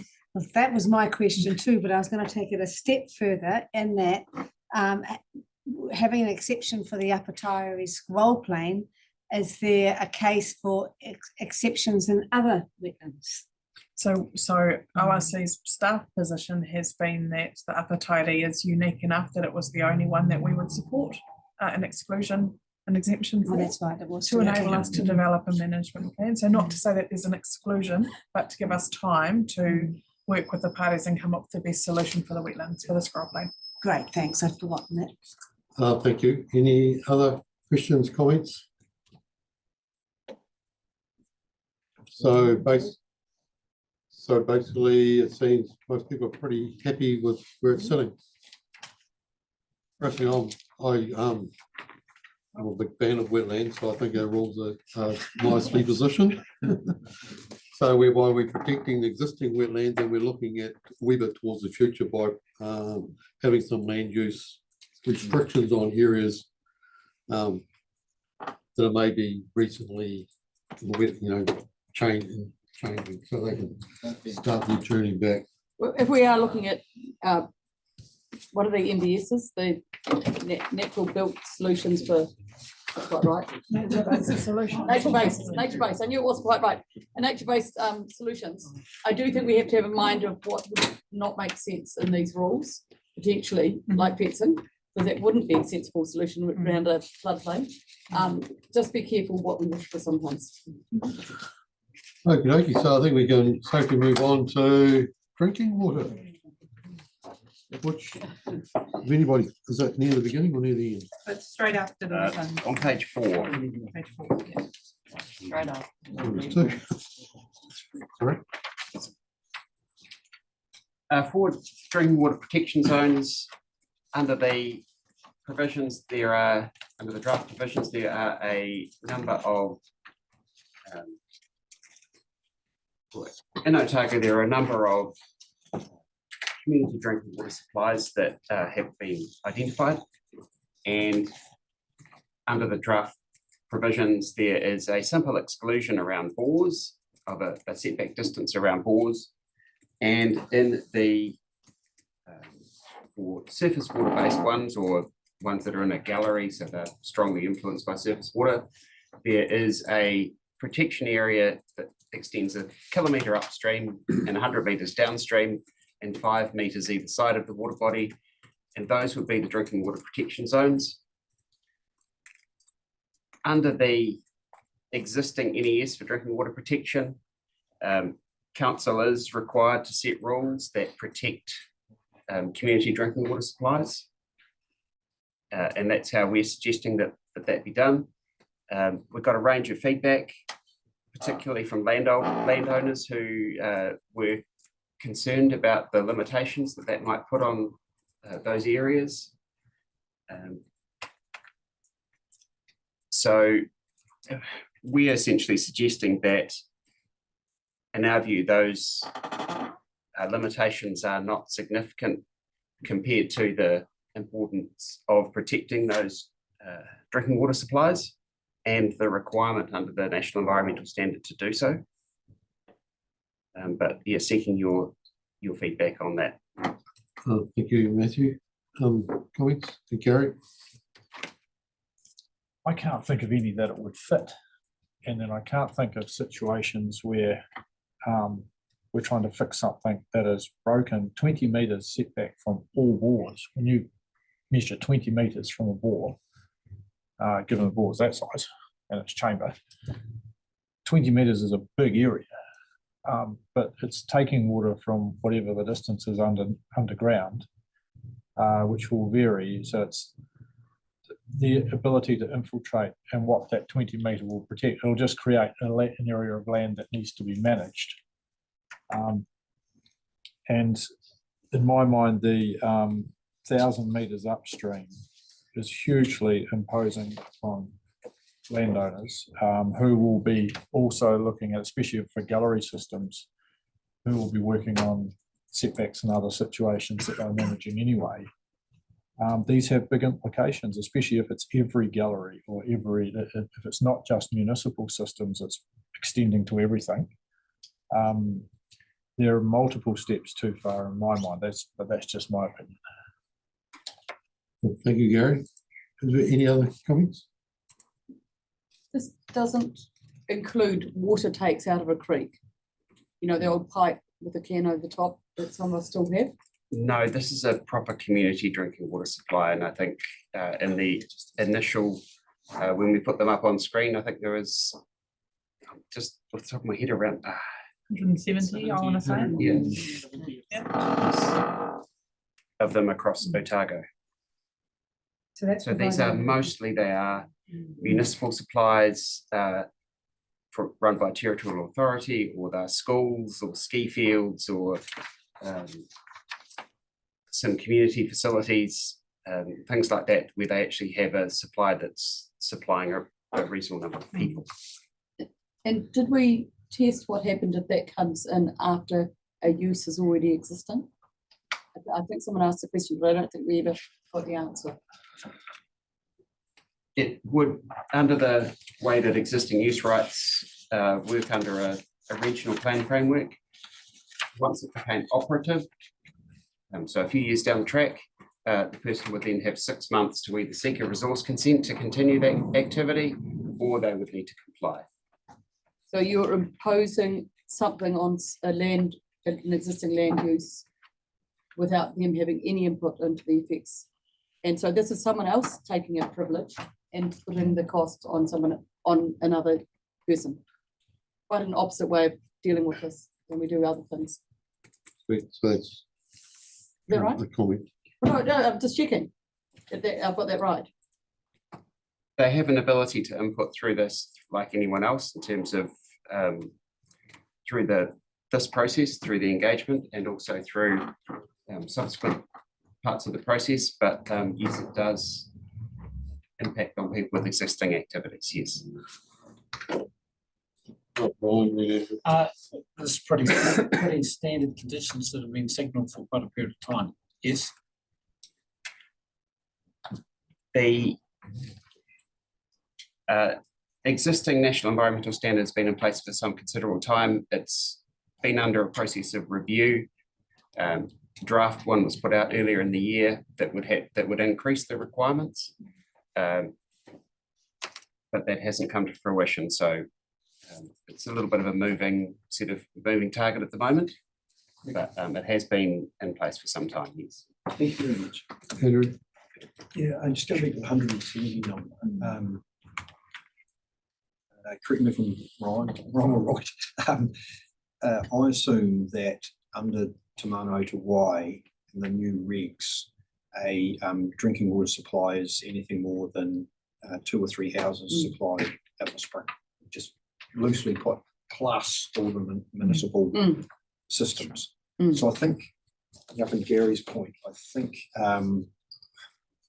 personal opinion is that maybe we need rules that are slightly different for those 2 categories. If that makes sense, because there will be lots of those smaller type private schemes that say 2 houses, 2 people and 4 people versus a community like Dunedin with 120,000 people, for example. So yeah, should we be thinking about different options, or is the same risk that exists? Sorry, that's a question. Just a bit of context. The total number of community supplies registered at the moment is around 70. Although some of them have different take points, and I think that's where the larger numbers come from. But in terms of the smaller community supplies, I'm looking at the map. There's maybe 10 or so that service less than 50 people.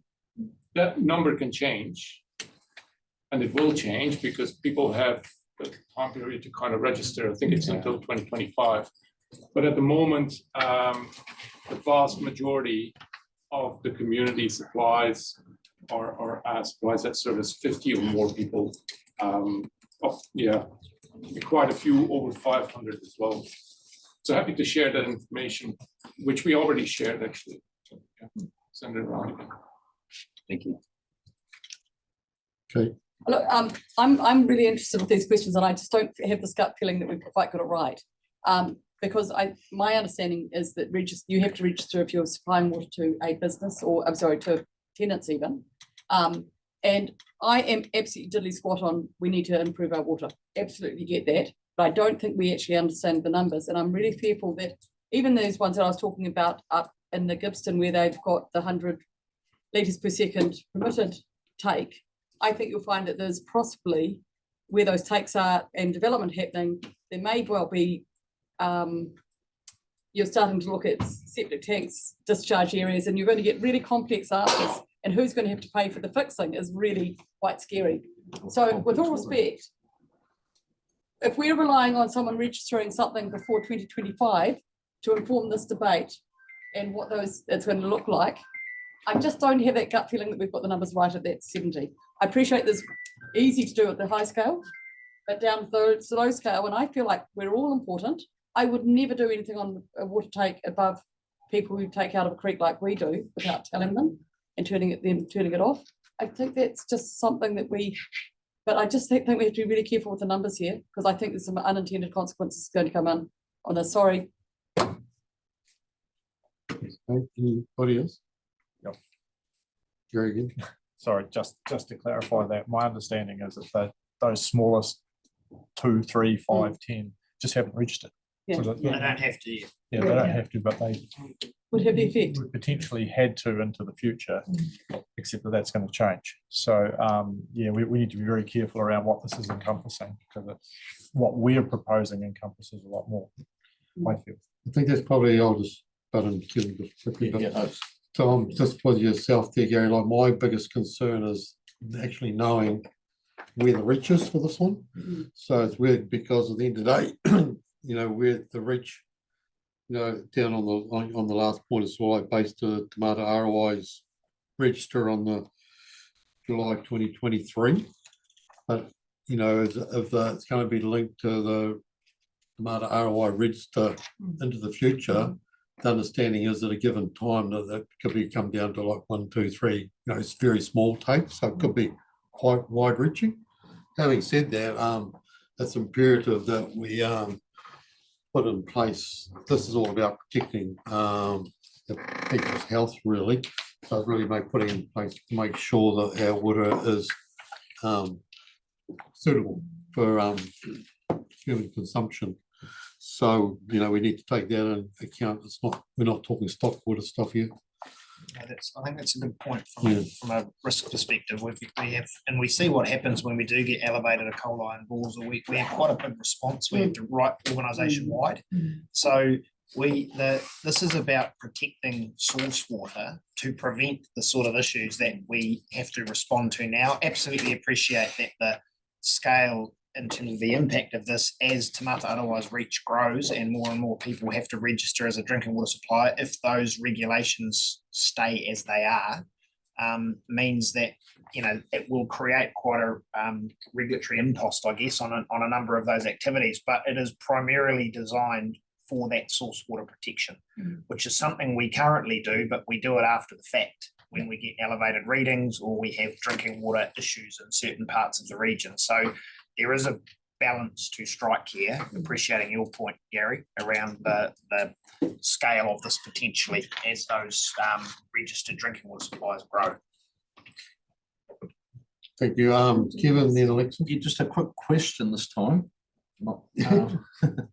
So I've got a scheme and I register it, and we put these in place.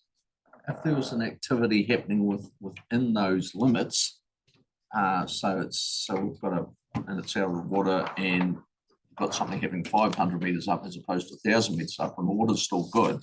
Where do I go then? Do I have to stop that activity, or is there a consenting path to go through? There would be a consenting pathway to go through, right? And that national environmental standard, the existing one, sets some quite clear expectations about what would need to be shown.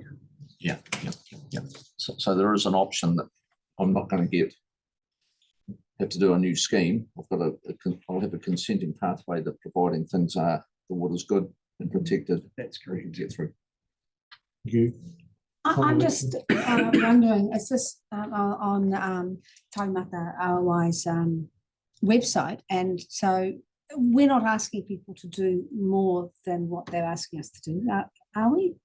I mean, it's 26, we're looking at a small network suppliers, 26 to 100 people.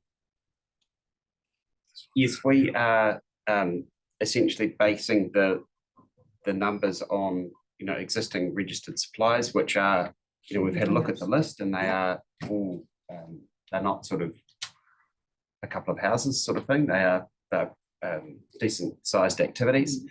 And we have taken the lowest level of protection out of the suggested suite of protections from the draft guidance that's come out.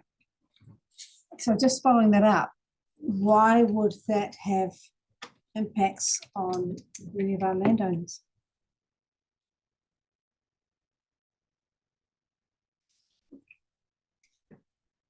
It is likely that there will be some existing activities that will get caught in some of those areas, and it might be stock access to a water body. It might be where there could be a situation where there is an existing on-site effluent system that was within that area. I suspect it's unlikely, but it could be. Wouldn't that only be valid where it's a networked place that is providing water to more than 26 people? Yes, that's the protections kick in at that kind of level. Yes. Okay. Thanks. Thank you. Would those protections not go to the lower level of the Mata ROI, go to the next stage and brings it down to 10 houses or 5? We are not suggesting that. Okay. That is something that might come through in the future NES. That's what was certainly signalled in the draft one, and it may come in place in future, but it's not there now, and we haven't recommended sort of adopting that level of protection. Thank you. So so you're awesome. Yeah, any other comments?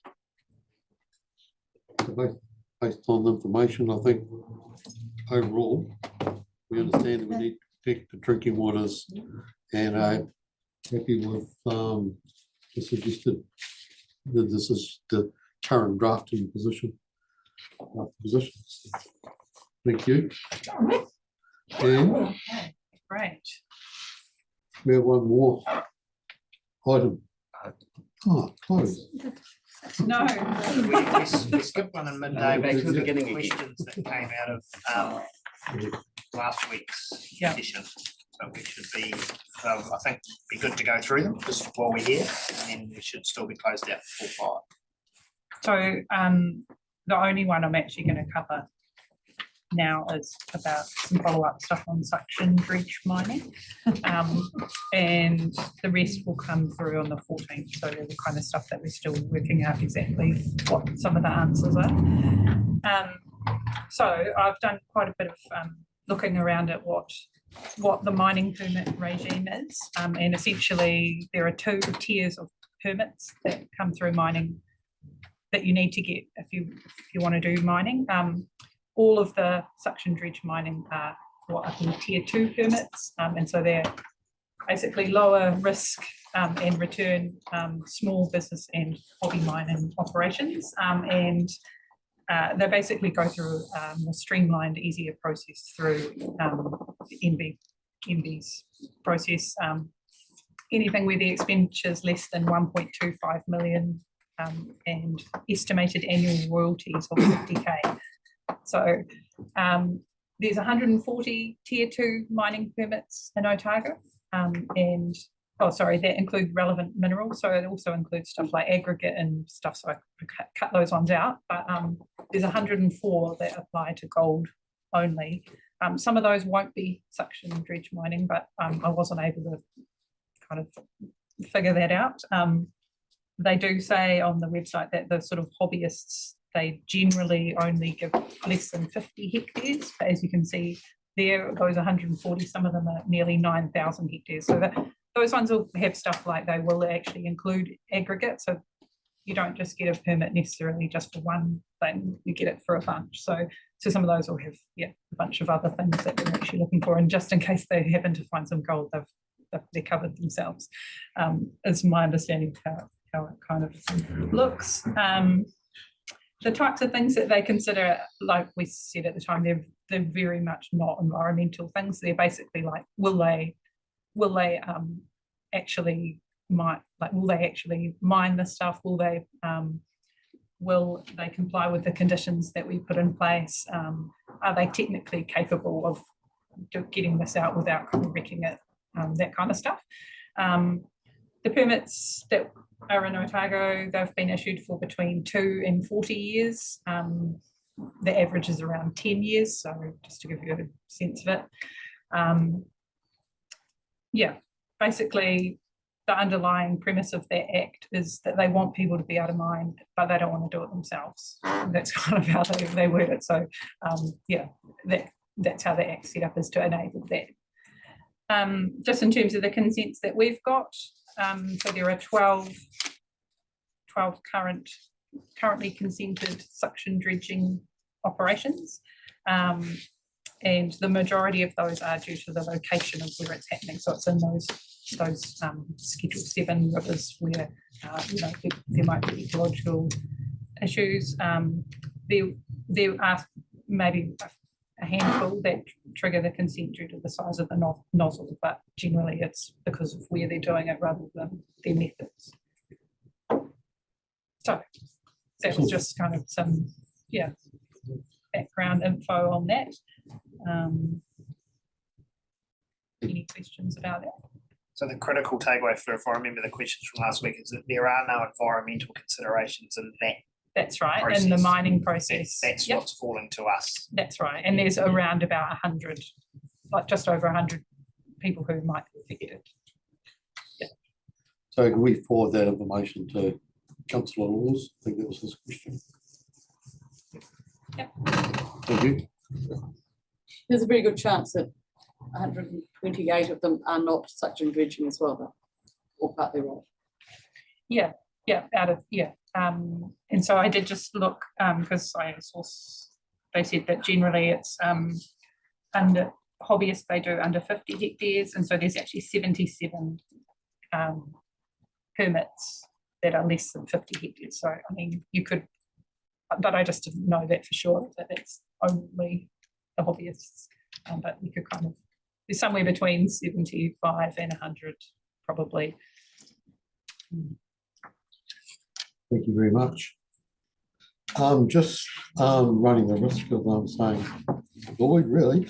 I think there's a few, we covered all the stuff, so congratulations on that, all where the main feedback, but in the consultation, there was some stuff that didn't get a whole heap of feedback, and there might be 1 or 2 questions around those things. So I think it'd be really good for councillors that have some questions to probably, if you could forward them to probably onto email, and then we could and copy in, or get them to Fleur to start with, and then we can have a talk with have a meeting to see what the best way is to get some feedback based on what councillors might want to get feedback on. Would that be fine, Fleur? Yeah, no, that is true. I can answer your question at the beginning about wastewater, if that's helpful. Yeah, so we are proposing to change the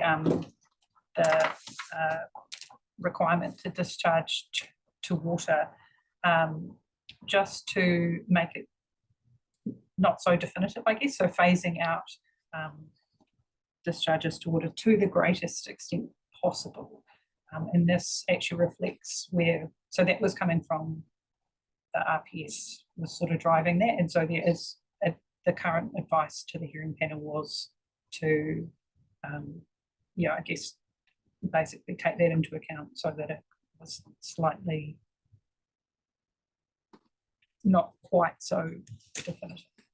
Could you just send that so we all see that? That would be, if that's possible. Yeah, I mean, if it's still in draft form, we've pretty much been looking at draft form rules and provisions. For use. I'll check with the team kind of with like whether it is. So the other thing we can do is, and we'll make it available, we've got the full day on the 14th, so they have the wrap up of this is then the final product ahead of consultation next year, and we can focus that if there's particular areas we haven't covered through these feedback sessions, just to spend a little bit more time presenting that information, but if there's questions we can answer ahead of time, then get them through to the team in terms of specific topics you heard about through your consultation conversations, and we'll get this sort of format back out.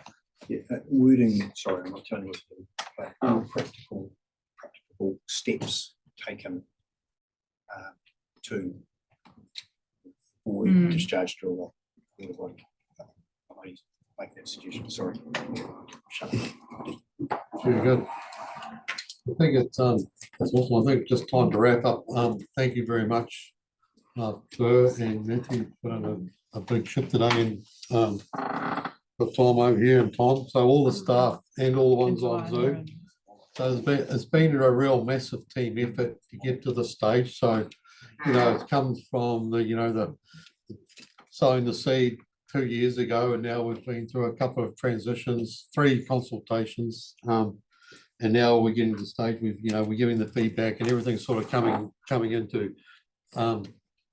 in narrower, so we're getting some consensus like areas. So there's been a massive amount of work, and there's been a lot of people involved in creating the work, from the background science to the background economics, to the people that have been managing the plans, to the people that have been writing the plans, right through to Anita and Richard and the whole executive team, really.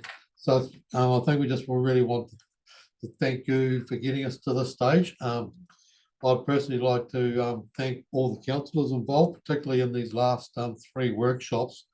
I think the 3 workshops have gone really well, and I think the councillors have taken up the challenge to give the feedback, and give feedback that's workable, to be able to link in. We're never going to always agree on everything, but we're finding some pretty common ground on most things. So, and I'd just really like to thank, in the main, we've all been very respectful of each other's opinions, and we've all listened to each other's opinions, and we got to a stage where we all were in a position where we could confidently have an opinion, with the questions and stuff. So I think overall it's been I'm really happy with it, because I was really concerned that we wouldn't have this time, but now we've had the time. We can see that we've had an input for some direction. It won't be the last time, but this is our time now, and depending on what happens between now and 26th of June, hopefully we're going to have a plan that's going to be pretty much fit for purpose, that can be implemented. So thank you all very much for your attendance. I was always working towards 5 o'clock, so my mind was 10 minutes early. So thank you all very much, and Kevin's shouting, isn't it? Void, I think. On the road. So just before we finish, we'll just get Edward to sign off with it here. Kia koe, Lloyd Motoa Mahi Chairmana. So thank you too for your sharing. Te toko ngā mihi ki a tātou katoa. Nō reira, kua te ai tātou nei mahi, ngā mahi tahi, i te aho o te kōtahitanga. Kauri ora.